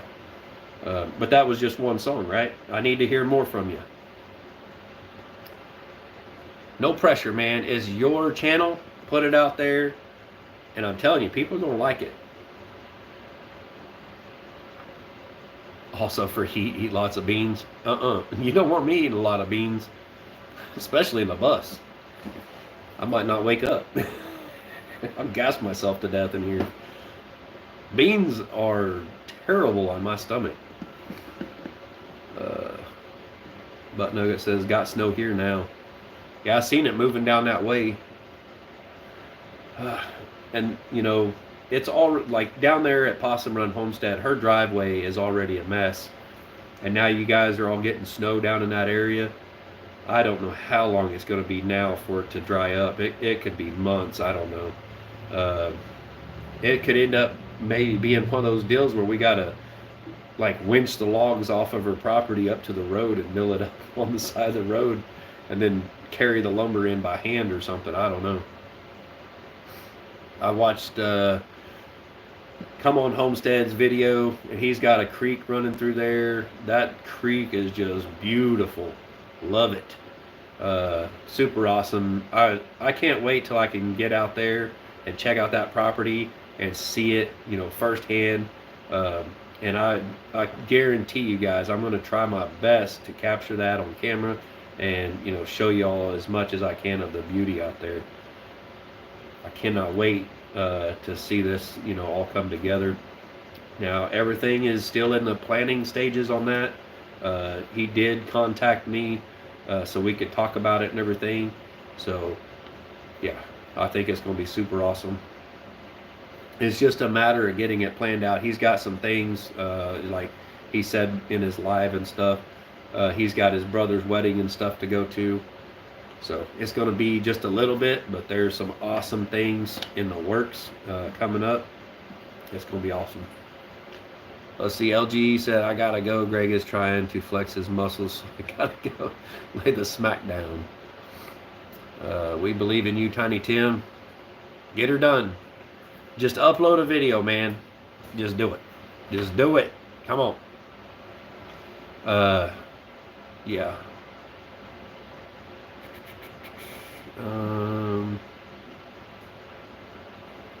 You mean get-go antiviral like me? Well, you know, Grumpy Grandpa, if you could sing like Tiny Tim, you would go viral. I'm telling you. I'm pretty sure he's going to go viral. Paul Honeyman, David, I wasn't going to mention all them terrible things you said about Grumpy Grandpa Patron Show. I didn't say nothing terrible about him.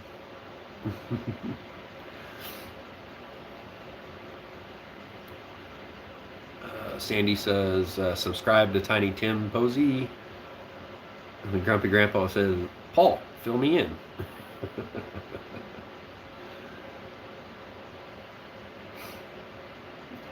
Paul Honeyman, beans are good for your heart. The more you eat, the more you fart. I always heard it as beans, the musical fruit. The more you eat, the more you toot. The more you toot, the better you feel. Why don't we eat beans for every meal? I remember my dad saying that all the time. I was like, Dad, beans are terrible. They make your stomach hurt.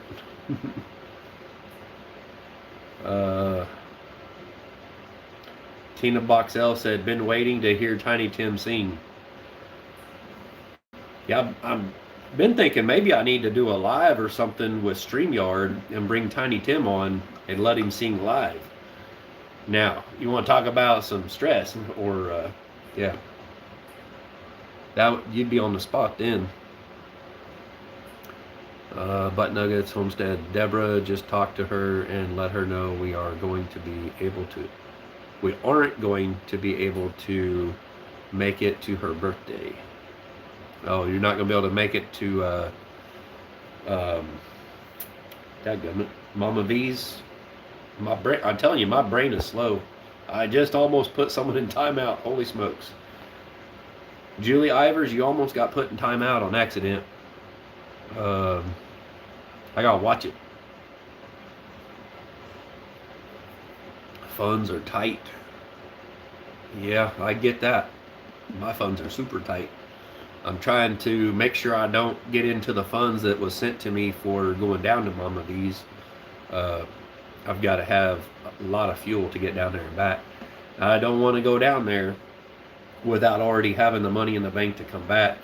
That's a scary thing to go somewhere and not have the money to get back, and then, have to maybe go start washing dishes somewhere out in the mountains in order to try to get back home.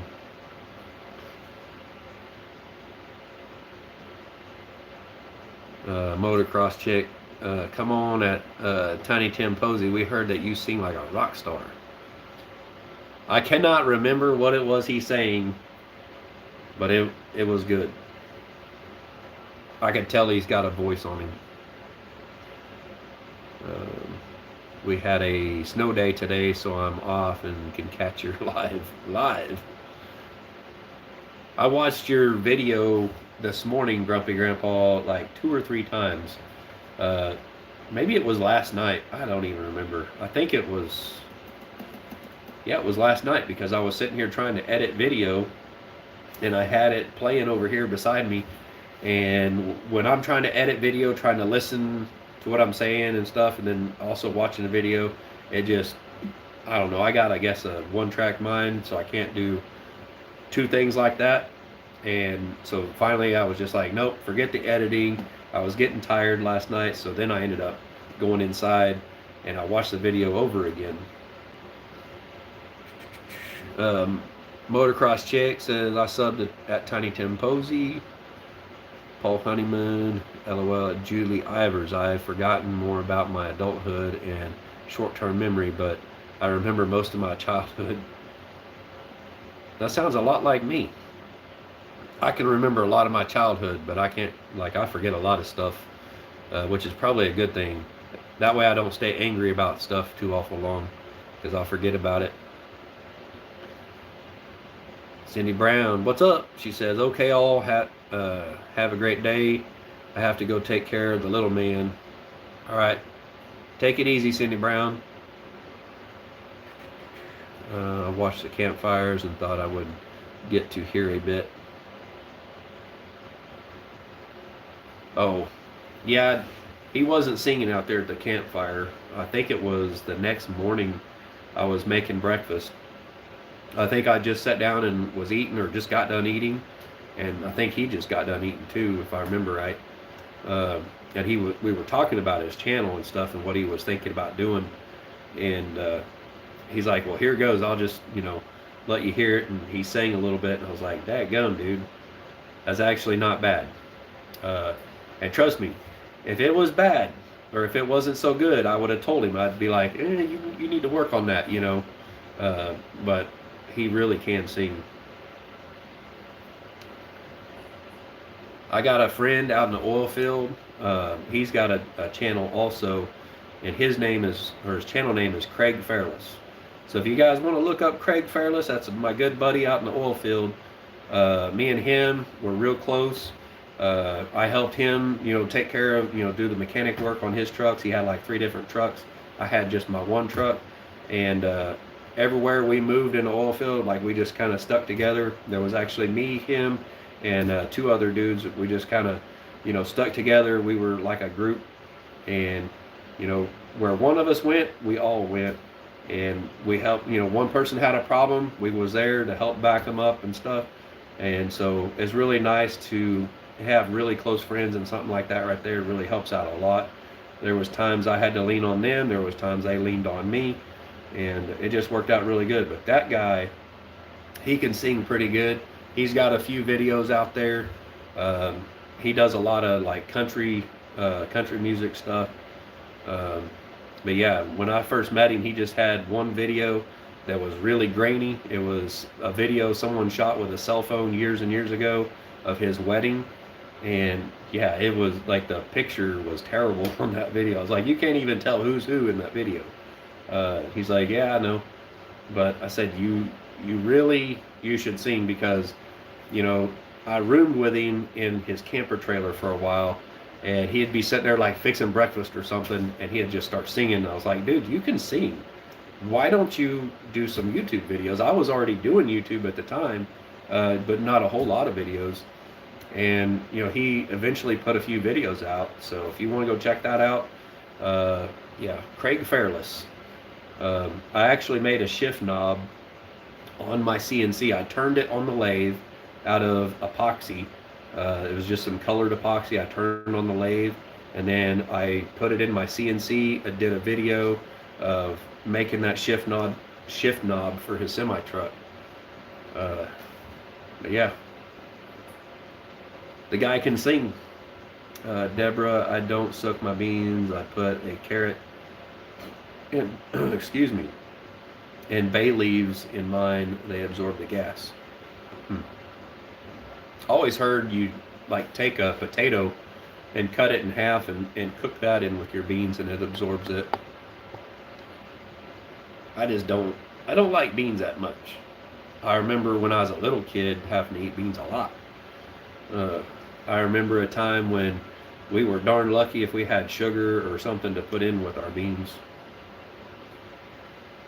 Grumpy Grandpa Patriot show, but we just subbed to you. Oh, Butt Nuggets, you just now found Grumpy Grandpa Patriot Show? That's kind of surprising. That was the one channel, well, I guess there was Grumpy Grandpa Patriot Show, 2 Old People on a Couch, so they're the same, basically. And then the Crockers and Leave Her Wild, the Payne Family. Let's see. I want to say that is really kind of the only channels I knew of when I went to the first meetup there in Pryor. And when I first got there, I seen the Crockers, Jaylena, Matt Payne. I think they were all three like walking up. There was Jared Crocker also was walking up alongside the motel there when I was getting ready to go in to check in.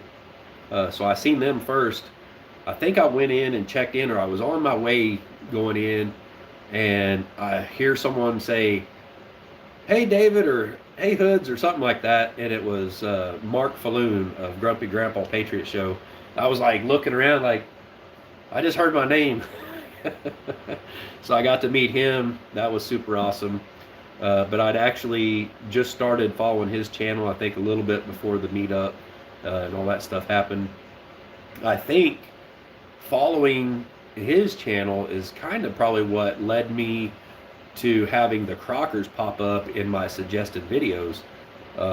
Either that, or it was just because I had a woodland mill sawmill, because I remember, I think the first video I seen of the Crockers was of Jason Crocker trying to lift this pretty good size oak log onto his mill. And I could see in the thumbnail that it's an oak log, and he's like trying to muscle this thing up onto the mill, and I'm like, holy cow, this guy is going to break his freaking back. And that's how I first found the Crockers channel, and I think I just let it play, and it goes to the next video where he's living in a tent in the wintertime. I was just like, all right, this guy's hardcore, and I subscribed at that point and been watching it ever since. And that's one thing that will blow your channel up bigger than anything, is when you have something like that to follow, like just someone following your life or whatever, that right there can blow your channel up alone right there. Especially if you stick to that and follow that. I think one of the biggest things that stunts the growth of my channel is I do the bus build, I do woodworking, sawmilling, you know, I do mechanical stuff or whatever, like pretty much whatever I'm doing, I show it, but I don't show how everything falls into place, and how that, you know, how this thing leads to this and leads to this, you know, so on and so forth. I think if I'd done a better job of, I don't know how to explain it, like where it shows like this is my life and what my goals are and how I think that this is going to lead to this and this to this. If I'd done a better job of that, where people could kind of see what my end goal is, which, I mean, there's really not an end goal. It's just a, you know, everything is a stepping stone moving up, and, you know, kind of trying to go debt free, go off grid, that kind of stuff. I mean, the biggest bill I have right now is this house. I don't have any credit cards or any bills like that. I got the house, the electric bill, you know, your typical bills like that. You know, and I want to get rid of that electric bill. That is a huge problem. I don't want to be, you know, living off of a generator or anything like that. I want to build my own shop while living in this bus. I think the first thing is to build a shop so I can really try to take off with the woodworking stuff, and you know, possibly employ some people.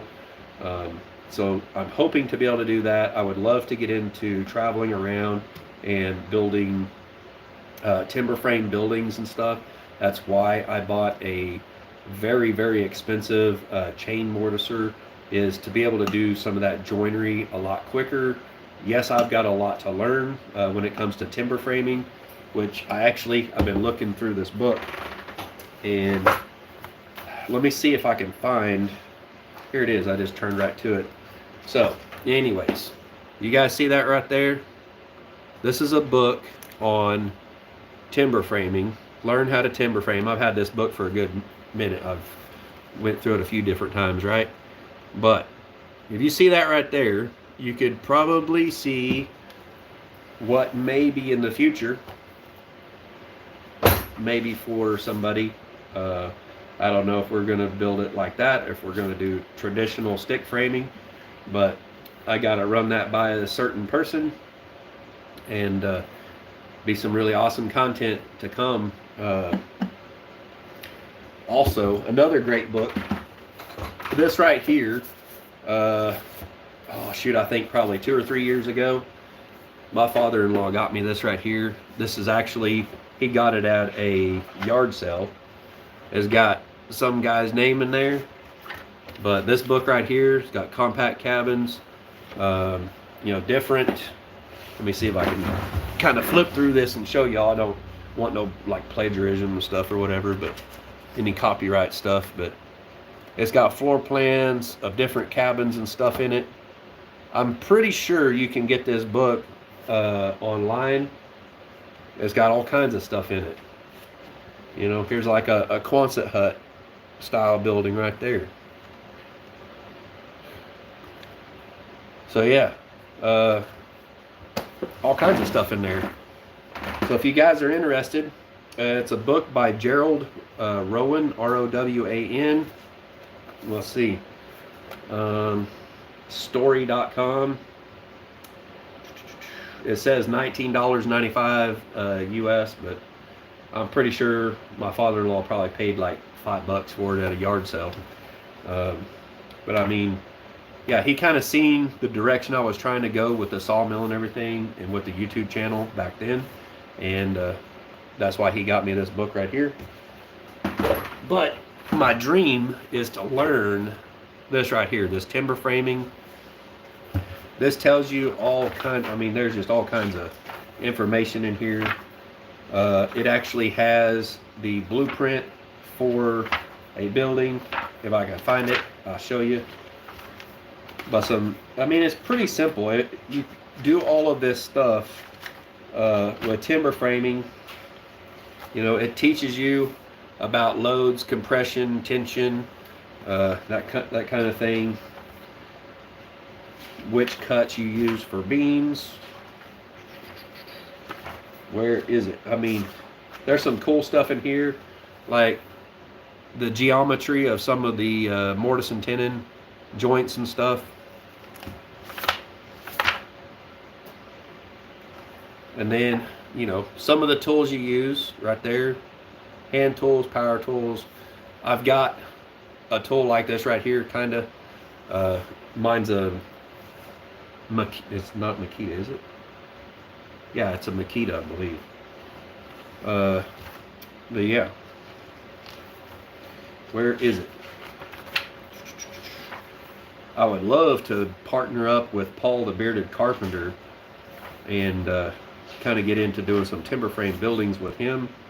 See if we can't maybe get a business together doing that. I mean, I know he already does log homes. I don't necessarily want to do log homes. I want to do timber frame buildings. But yeah, there's a blueprint in here for basically creating that right there. A little cabin. There's the exploded view of the frame, which I was already actually milling that. This beam right here, that's actually now, I milled it up into basically a 2x8. This is a 7x8 originally, 18 feet long. I had two of those. I actually sold one of them. I cut it in half and sold it to a guy for like $500. And then the other one was pine, and it is actually now the ridge beam at Crazy Ed's. So in here you've got all the blueprint measurements and stuff. Yeah. Here's the I'll go ahead and give you all that. That's the timber list that you need to actually make that frame.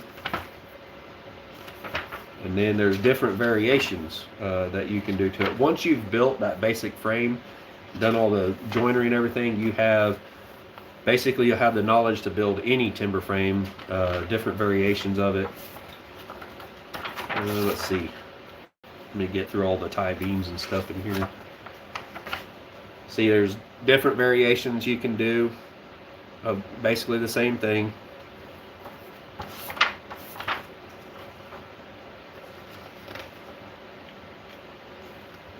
If I could get a crew together like that right there and do a barn raising like that, that would be super awesome. But I definitely got a lot to learn on something like that. I think I need to do one at my own pace first. And if we can use a tractor to help lift things into place, it'd be awesome. Leanne Graff. Hi, David. Sorry I'm late. I hope you're doing okay. When are you going to Mama V's? I don't know. Uh, I get asked that question a lot. The problem is right now is her driveway is soaking wet. It's bottomless. It's going to have to dry out for a while, and the weather we're getting right now is not helping any. So I have no idea. It could be a little bit. Uh, Honestly, I think we're going to have to see if we can get someone out there to help build her driveway up to where we can even get the sawmill in.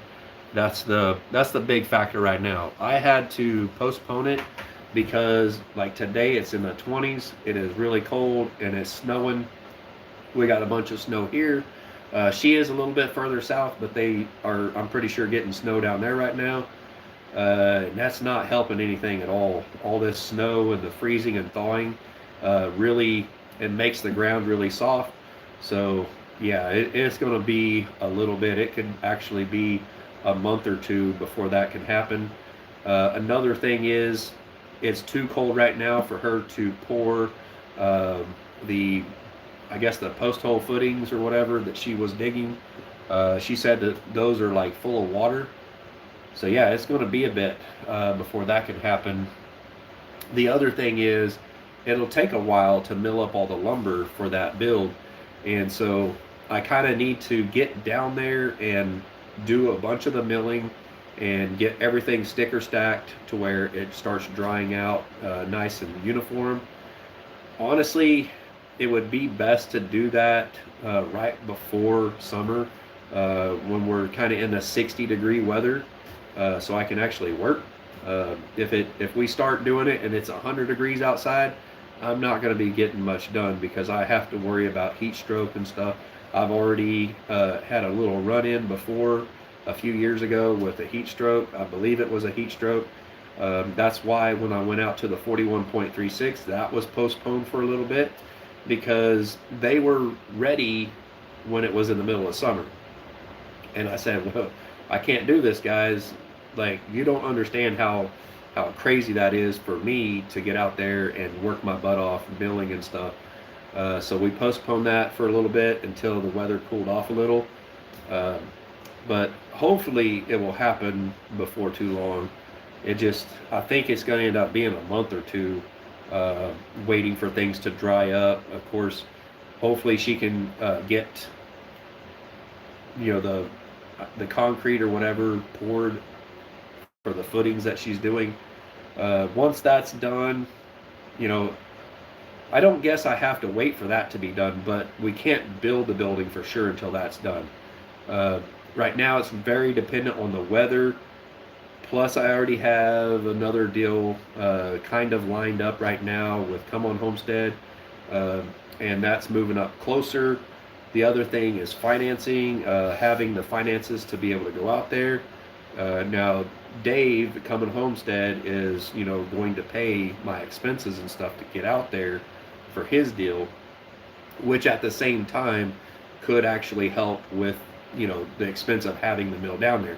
I think when I take the mill down there, if there's like a big gap between working with Come On Homestead and Possum Run Homestead, I may just take the mill, and leave it at Come On Homestead or whatever, or take it over to the 41.36, drop it off there, set it up, let them use it, whatever.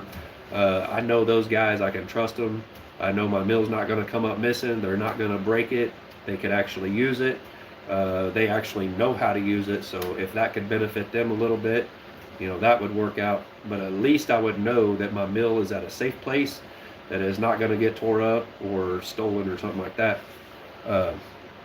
But I'm pretty sure Dave at Come On Homestead, he's got a lot of work for a mill, and so it's possible that it could be there for a good bit, and maybe we could figure something out with Mama V, whether that is, I don't know that it's really feasible to log her property and then take those logs somewhere else, where, like, have the mill set up someplace where we don't have to worry about it sinking in the mud.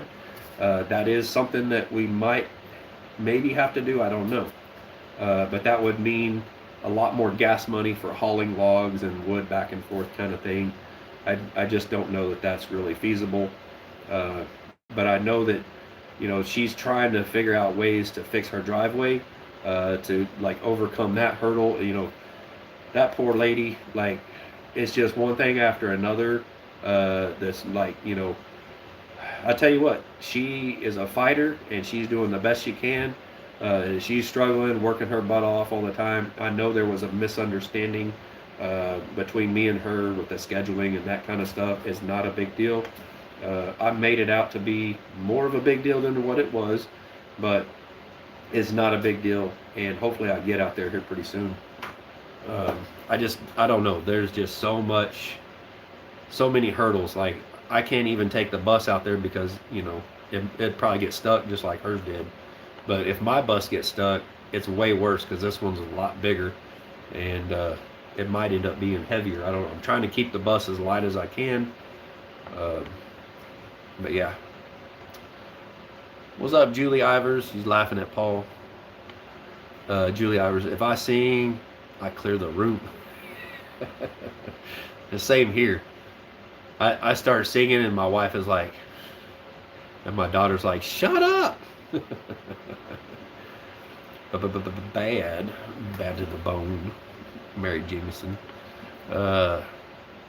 Yes, just now discovered him. Oh, you just now discovered the Come On Homestead? Are you kidding me? Man, I need to start talking about these channels I know to expose you guys to them.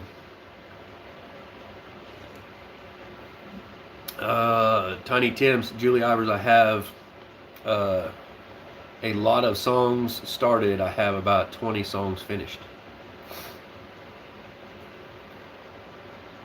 Where's them videos at, Tiny Tim? Come on, you can do it. Grumpy Grandpa says, you were the first one I saw at the meetup. Yeah. He was walking across the parking lot. He's like, hoods! I'm like, where'd that come from? It was Mark Falloon. He's a cool dude. Let's see. Paul Honeyman. Jason Crocker is not hardcore. He's just nuts. I don't know. That was pretty hardcore. Living in a tent. I mean, I ain't saying he was in the tent like every day. Of course he wasn't. He, you know, every now and then he would take off and go to the motel to be able to get a shower and all that kind of stuff. I totally get it. And you know what? If I was in his situation, I dang sure would have done the same thing every chance I had. I mean, just the thought. Okay, I was out at Crazy Ed's, and that one night it was like 29 or 30 degrees, and I was freezing my butt off. I had this Mr. Buddy heater running full bore, and it was doing nothing for me. You could barely feel the radiant heat coming off that thing, and I was freezing my what's happenings off, as Come On Homestead would say. It was very cold, and I started getting the snifflies, and I was just, you know, I'd had enough basically, and I needed to go home. At the same time, I needed to let Ed get some content out of just him doing the build. I don't need to make videos on it and everything. You guys pretty well seen what all was happening in the lives and stuff. And honestly, looking over the footage, I didn't get much of anything. There was a couple of cool little shots. That was about it. So yeah, I just don't think I really have enough there to really do a video. It would take me days and days to go through. I mean, I've literally got this little memory card right here, this 256 gig memory card. Is probably upside down too, but anyways, that thing is completely full. 256 gigs of video footage, and it's a lot of like standing around talking about stuff, discussing stuff. I'm just like, oh my gosh, it would take forever, probably a week or two of me going through footage and trying to make a video out of that. I don't know. I got so much video to try to keep up with on the day-to-day. And all right, we're back. So anyways, I want to try and keep up with the bus build stuff. I've got a video on making these right here to try and get put out. So yeah. Julie Ivers said, I'm glad the dogs came back too. Oh, did he finally get his dogs back? Mary Jimson said, yes, Julie Ivers, dogs. I'm back. You still on? Yep, Elizabeth Rojas, I'm still on here. I've been on here 2 hours and 9 minutes. Julie Ivers, where'd you hear that? I'm still waiting and praying for that. Yeah, I didn't even know he found them yet. Yeah, the Crockers, or Jared Crocker, lost the dogs. They've been out running around, I bet. Probably chasing a raccoon or squirrel or something. We like to watch YouTube channel myself, Reliance. Yeah, I watched that one too. Not religiously, but I do watch it. I watched it a lot more when he was on the previous property, building that cabin. I kind of got in on that channel as he started into that first build. I haven't been watching it near as much on this new build, the property he's moved to, but yeah, it's a great channel. I really like the one where he went up to Alaska and I can't remember the guy's name, Pronecki or whatever. He went to that cabin. I think it's, yeah, I can't remember his first name, but yeah, he went up there and kind of just showed the lake and cabin and all that stuff up there in Alaska. That was a really great video. Dick Pronecki, I think is the guy's name. There was, like, I remember books and stuff like that, like when I was a kid, about his, him out there doing that. Tiny Tim Posey said, I have that same book. I bought mine new. Which book is that? Is it the timber framing or the small cabin?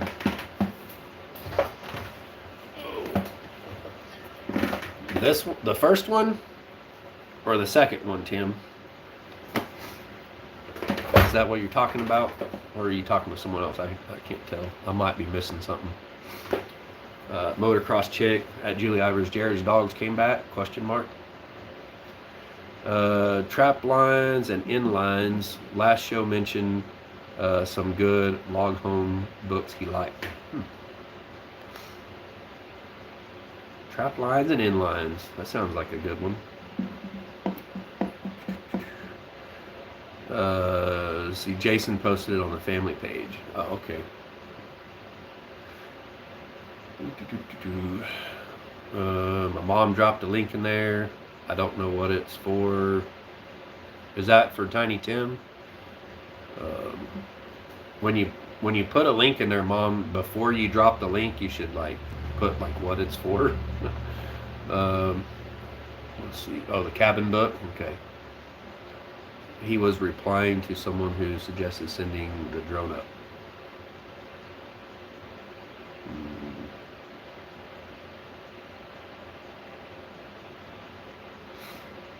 Yeah, I'd thought about sending the drone up today when it was actually snowing. It's pretty cool if you can take the drone up and actually catch the snowfall. We had some huge flakes, but by the time I got around and got out here, it already started tapering off.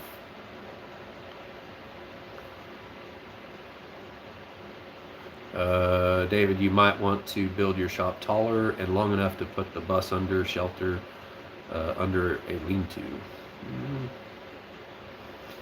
Maybe, but no, I can't put the bus, I wouldn't mind having a shop big enough to pull the bus into, but I wouldn't want it underneath something like that because the solar is going to be on the roof and that has to get sunlight. So yeah, I couldn't permanently put it under a lean-to. But definitely, I need a pole barn big enough to put my sawmill under, because that's one of the big factors here is the sawmill's outside. It's in the weather. If it's raining, those are days that if it was under cover, I could still be out there, milling or whatever. But I need a tractor or access to a tractor. That's a huge thing. It needs to be a pretty good sized tractor to get logs on there. That way I can just go out in the yard, pick up a log, and get it over on the mill, and then be inside out of the weather, at least not getting wet. It might be cold or whatever, but not be in the rain, and then I could actually do milling all the time. I need to work on the shipping container, getting a like a wood-fired stove or whatever in it, or built into the back end of it, with fans and stuff that run off of solar. That's another thing, is I'm going to have to get solar to run fans in that, and be able to have basically a solar powered kiln, and I'll just use offcuts from the mill to throw in there and heat it up. That way I can dry lumber. That's usually the huge bottleneck if you own your own sawmill, is you need multiple kilns running. Otherwise you could mill every day and you just end up with a huge stack of lumber, because it just takes so long to dry the lumber. It's really hard to sell lumber if it's not dry. People just, they don't want to wait for things to air dry or whatever. So I would love to have a electric run kiln, but those run somewhere around $10,000 to $15,000 a piece. That's not cheap. Let's see.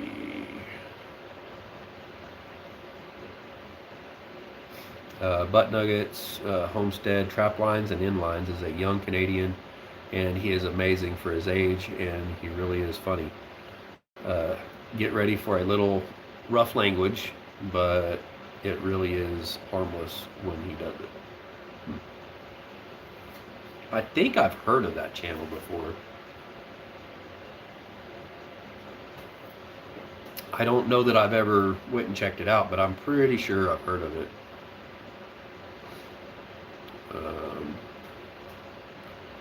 I don't know what Butt Nugget said, but it got deleted. Hey, Butt Nuggets, what are you saying that Tiny Tim has to keep deleting your your stuff? Daggone. Let's see. Ultimate Acres, what's up? Said grand afternoon at Hood's Custom Shop and everyone in the chat. What's up? I seen this morning come on got a tractor. Well, see, now you done let the cat out of the bag. Everyone's supposed to go check out his channel. I wasn't wanting to let that out there. Yeah, he got a tractor. That thing, if I get out there to do what we discussed doing, it's going to be super handy. And I mean, he's got other things in the works that I ain't going to tell everybody. But make sure that you are subscribed to Come On Homestead, because that dude, he moves quick and he's got big plans. He's doing a lot of cool stuff. That channel is, you're going to want to watch. Yeah, a monster tractor. I think is a 4540, if I remember right. I don't know what those numbers really mean. I think it's like a 40 horsepower or maybe 45 horsepower. I don't know. That's a pretty good size. The thing I wonder is, I'm pretty sure the one that the Crockers got is the biggest one they have before they put the def and all that stuff on it. I could be wrong.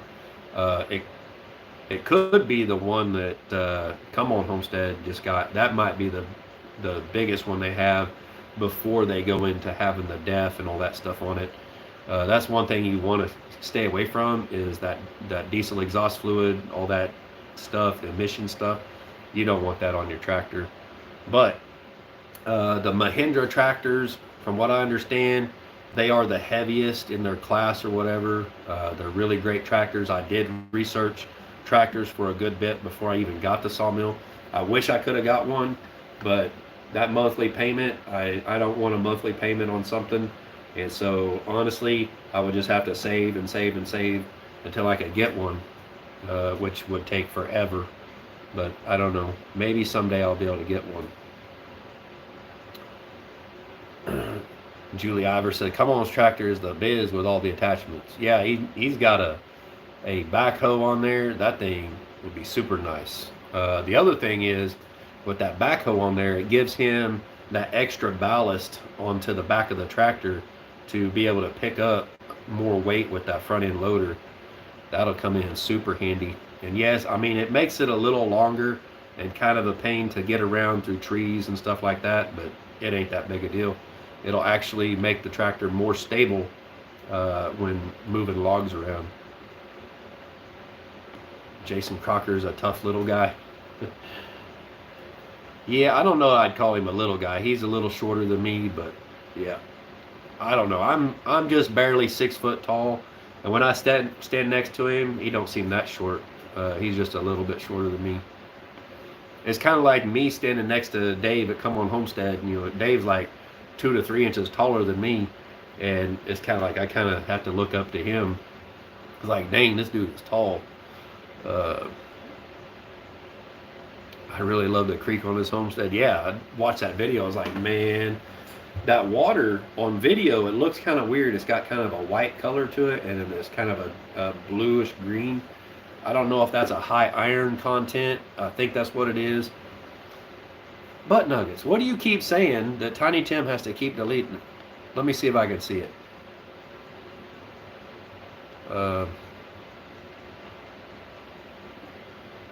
Ultimate Acres, hello, and yes, building and rebuilding is all around. Huh. Tiny Tim, you don't need to delete that.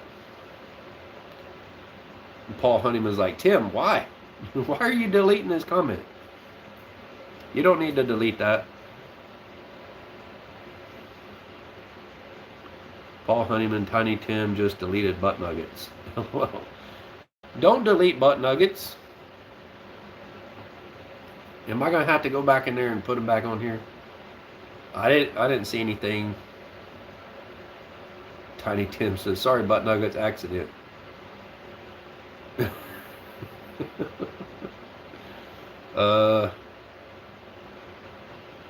Let's see. All right. Hopefully I fix that. There you go. Tiny Tim can't mess up butt nuggets no more. They're a moderator now. Oh, that was a link to Craig Fairless. Okay. Ellie's Adventure. I didn't mess with the one in the well here in Georgia. On this rental I am in, as I only had to replumb the pressure tank and switch. A girl has got to keep that rent low, don't you know? Yeah, I wish we could have got a pressure tank and a switch out there at Crazy Ed's, but that's definitely not in the budget. I think a pressure tank is probably a few $100. A pressure switch is not very much, but you know, you got to wire it all up, and then if you have a pressure tank and everything, you got to build a well house around it so it don't freeze up and burst. Yeah, but that's a future project that he can do, and it is totally doable by himself. He could definitely do that. I think anybody with any basic plumbing knowledge can plumb in a pressure switch and a tank and all that. Our cabin in the woods says snow has stopped here. We got around 2 to 3. Yeah, that's about what we got. And the snow quit. It does look like it's melting off pretty good. Paul Honeyman said, no, Debbie, it was Tiny Tim. I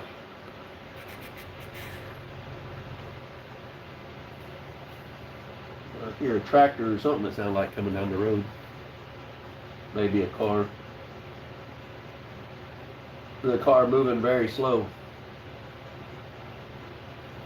Huh. That's kind of weird. I don't know if you guys can see.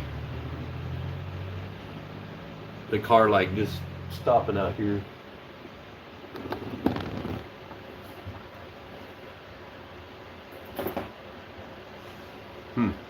That's odd. Probably a fan driving by, wanting to get in on the live. Let's see.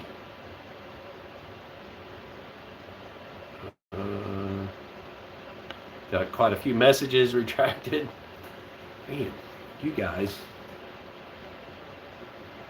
I missed something. Oh, my name is Tracy.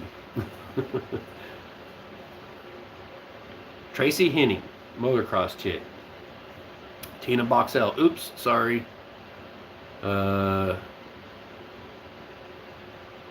David's tractor will do a barn raising. LOL.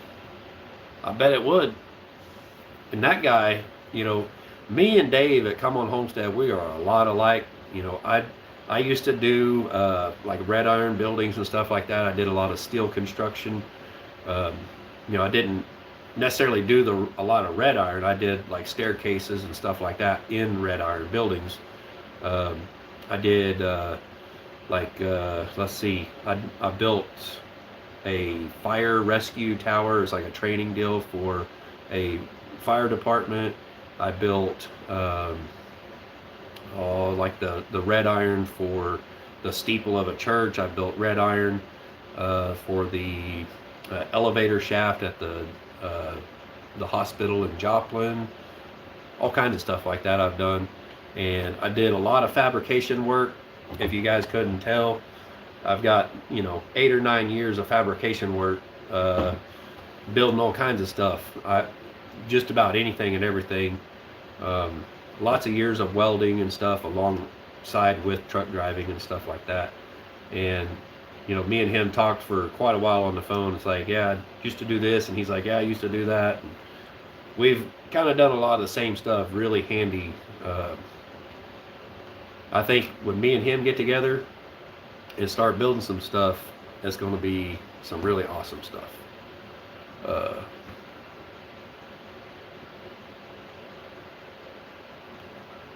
Homestead, we also like Bobblehead, Homestead, Dutch Creek Cabin in the Woods, Homestead, Deep South Homestead, the Holler Homestead, and Abundant Harvest Homestead with Papa Pepper. Papa Pepper, I like him. He's a little different. I haven't actually met him in person, but I know Adam at Likeability Homesteads met him. I watched a video where Adam, Papa Pepper, and 180 Degrees of Average, those channels got together and was doing like a build day. That was pretty awesome. Let's see, for driveway fixes, watch for DOT doing road tear up and get them to dump that in your driveway. Yeah, if they will. I don't know, sometimes they won't do it just for liability reasons. I don't know. If they do it out here, if they start tearing up the road out in front of my house, I'm going to be like, dump that stuff in my driveway. I'll spread it out. I actually hauled a hopper bottom load of crushed limestone in here when I widened out my driveway to get it ready for the shipping container. Yeah, and that's an entire 25-ton load of rock in my driveway. The rock is cheap. I think I paid, I want to say it's like $12 or $12.50 a ton, which ain't a whole lot of money for 25 tons. It's the trucking that costs a bunch of money.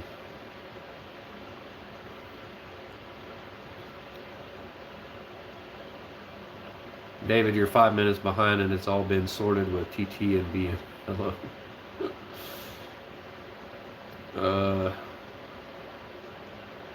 Ellie's Adventure, you missed the first part of the question.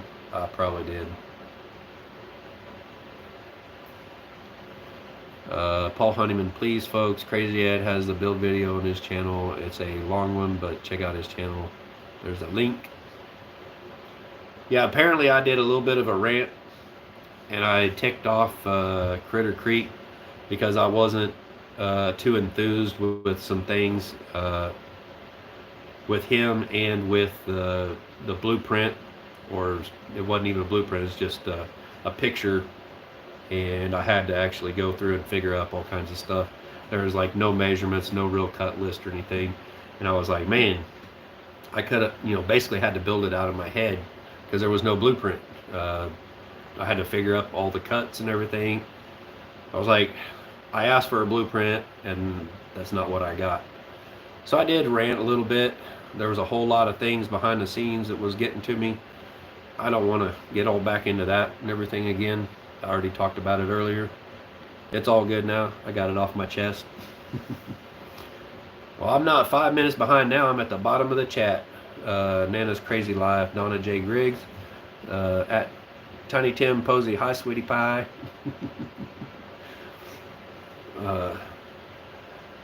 Yeah, well, Tiny Tim, he slept. He has that little camper thing he pulled behind his motorcycle. He slept in that thing that night.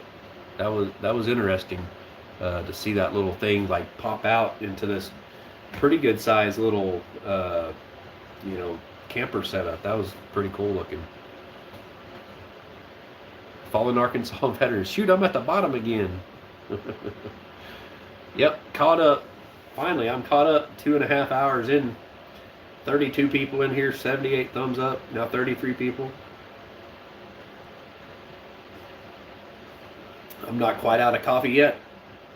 Nope, I still got about a cup left in there, guys. David, did you see JB Conway on Mama V's last live? She said she had a tipping trailer to get the stone out to her. Well, you need a truck and you need diesel or fuel for the truck to pull the trailer. I want to say a dump trailer like that, you probably, I don't think you can put more than like 2, 3, maybe 4 ton on it. And that's a lot of weight. You basically need like a 1-ton truck. I know Gary at Simple Life Reclaim, and those guys are busy, but I know he's got a 1-ton, but you also got to have like the trailer brakes, all that kind of stuff in order to stop safely. But yeah, if they could find somebody out there, I was talking to Mama V for quite a while, and I know she said that there's a neighbor that owns property across from her, but he's never there. It's like a hunting property or something, and he's got a bunch of shell on his property, but the problem is trying to get a hold of them to see if maybe they could work out a deal for the rock or whatever. Yeah, and if you're gonna dig the shell up around there, I think you need a backhoe, something of pretty good size, because you got to get all the overburden off of it, the topsoil, to get to the shell, and then you got to be able to dig down in it. Then you got to be able to fill the hole back in, all that kind of stuff, like they did at the 41.36.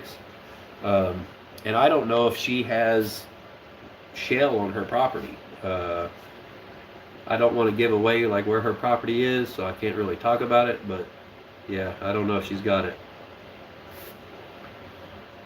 And if they were to haul rock in, I mean, yeah, they got to buy rock.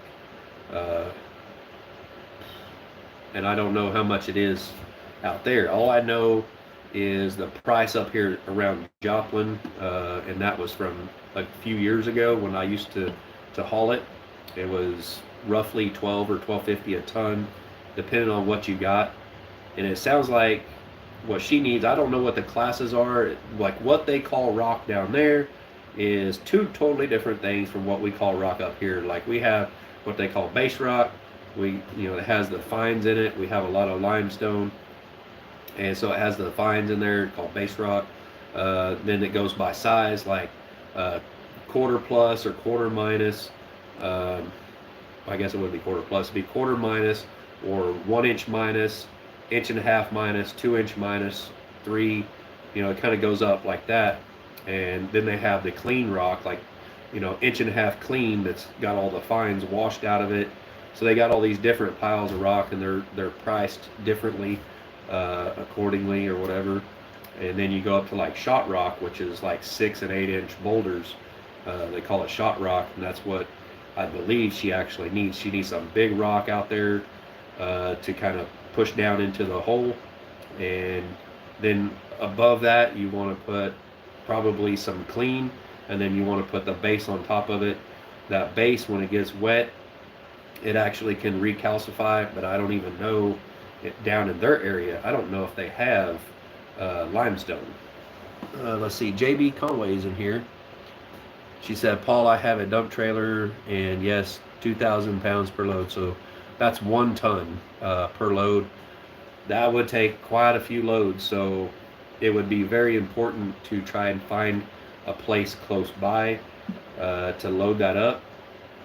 and start backing them down in and dumping them. She'll also need a pretty good sized culvert. We were talking about that. She was saying like 12 foot, but honestly, you're going to need, 12 foot is what you want for a typical gate. If you was going to put a gate on your farm, you're going to want 12 foot wide, right? So your roadway, you're going to want it at least 12 foot wide up at the top, and then it slopes down because you got to build that up. So I'm thinking like a 16 foot, 2 8-foot sections of culvert. Now, I don't know what size culvert. I don't know what the, if they get a heavy rain out there, I don't know how many gallons per minute they're going to need to be able to do.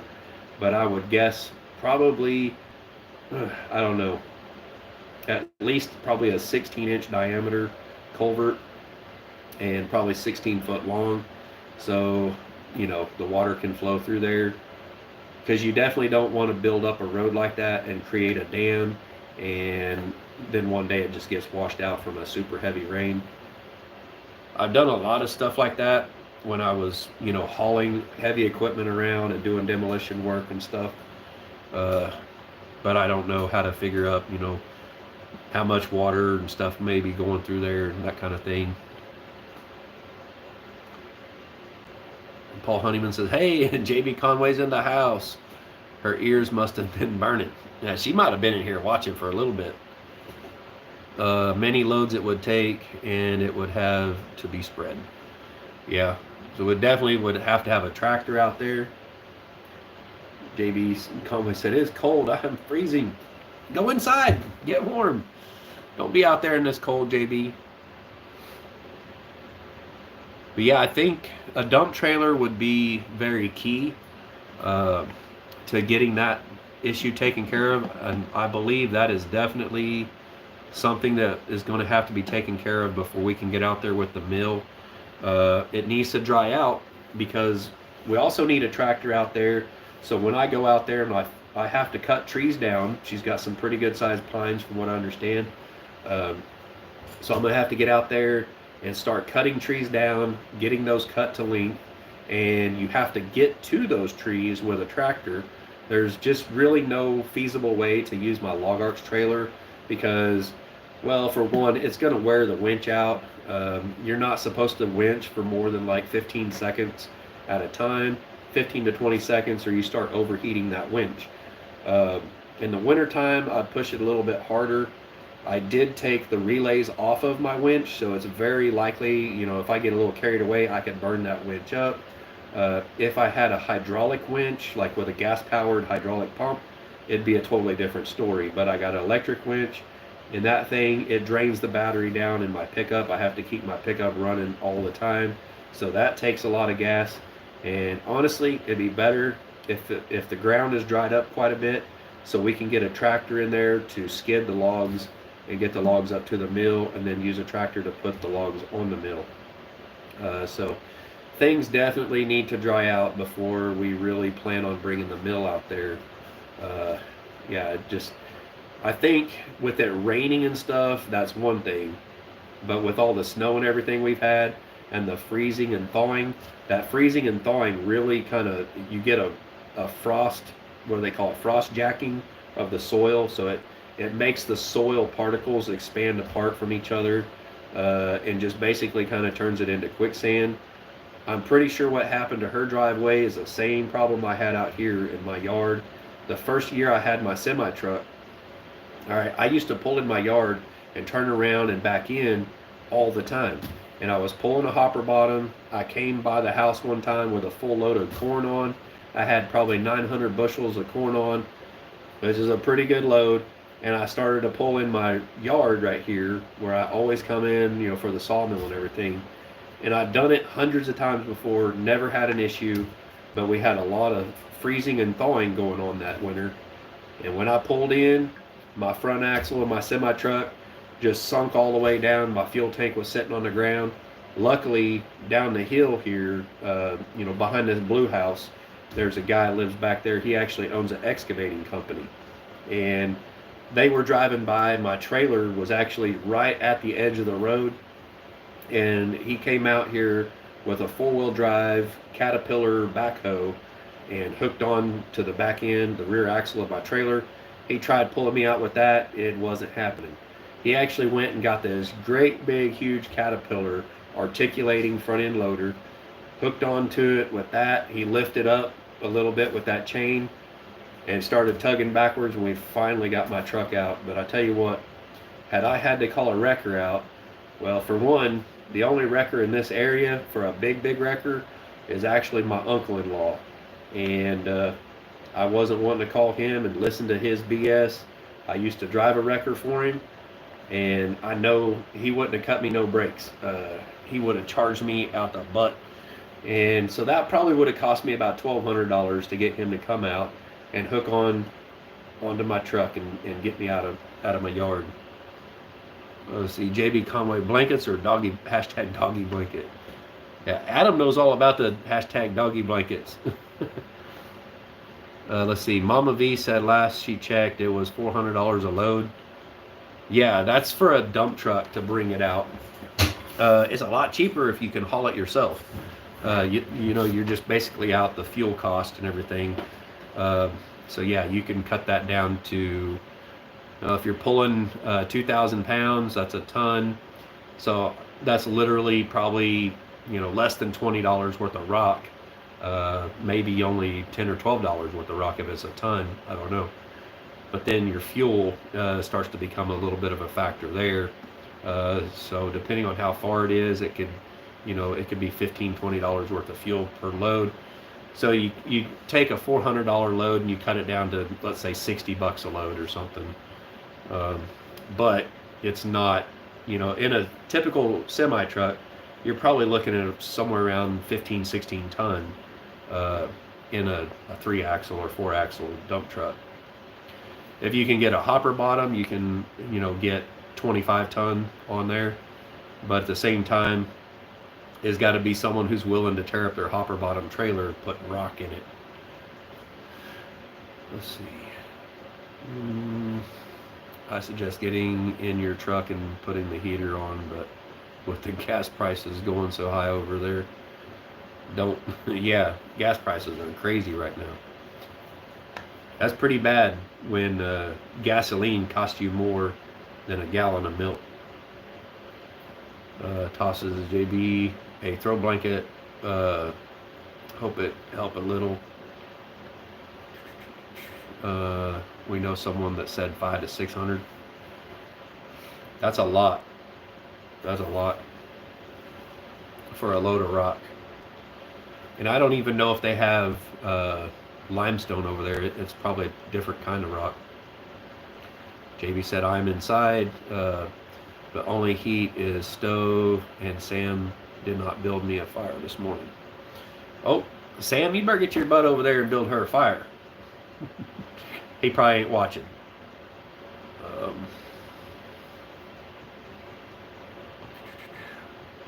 falling behind again. Fallen Arkansas veterans says sorry was on the phone.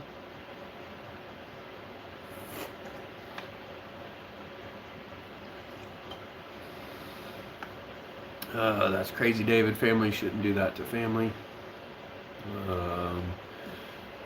Charles, I figured you were just ignoring me. Oh, he's building it now. Good deal. JB says, good day, everyone. Blessings to all. Thank you for stopping in here, JB. Yeah, hopefully we can get that all figured out over there at Mama V's. I know it's going to take a little bit, but definitely at some point I want to be able to get out there with the mill and do some milling, get that stuff milled up, and hopefully we can get a crew of people together to come out and build a cabin. I'm not saying I'm taking on the building part, guys. I want that to be clear. I am not building her cabin. She's going to have to get some people together to come out and build it. I'm not wanting to get into another deal like that, trying to build a cabin for someone. Yeah, it's just, that's a lot to try to do.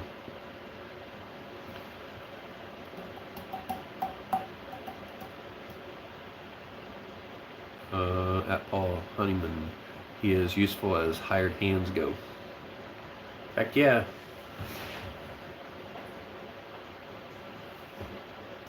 Almost been on here for 2 hours and 45 minutes. 2 hours and 44 minutes. Thank you, Don Lee. Sorry, just catching up on chat.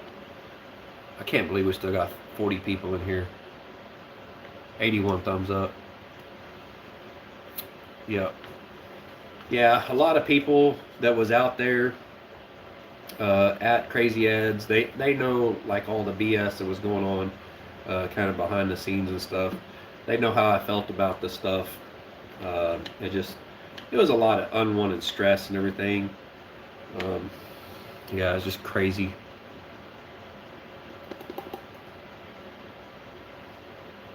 Tiny Tim saying hi at JB. Eating lunch now. Is it that time already? Man, I'm still drinking my late coffee. I gotta wait for all the snow to melt off the bus so I can start figuring out how I'm gonna mount these. I gotta drill some more holes in them. I'm gonna have to shoot soon, David. Other channels to catch up on. Yeah, I might have to get out of here too. I got things to do. I really need to work on the cabinet here. I need to work on building a countertop for it. Man, so much to do, but I really worry about doing work in here around these solar panels. I'm afraid that I'm gonna knock one over or turn around with a board in my hand or something and smack it and break it. I'm scared to do anything, like even just moving around in the bus. I'm worried that they might shift or something and fall over from the bus moving. Yeah. Probably need, let's see, at Dave, you probably need food too. Coffee only goes so far. Yeah. I just had some cereal this morning for breakfast, and it's already wore off for sure. I should have actually made some breakfast, some real breakfast.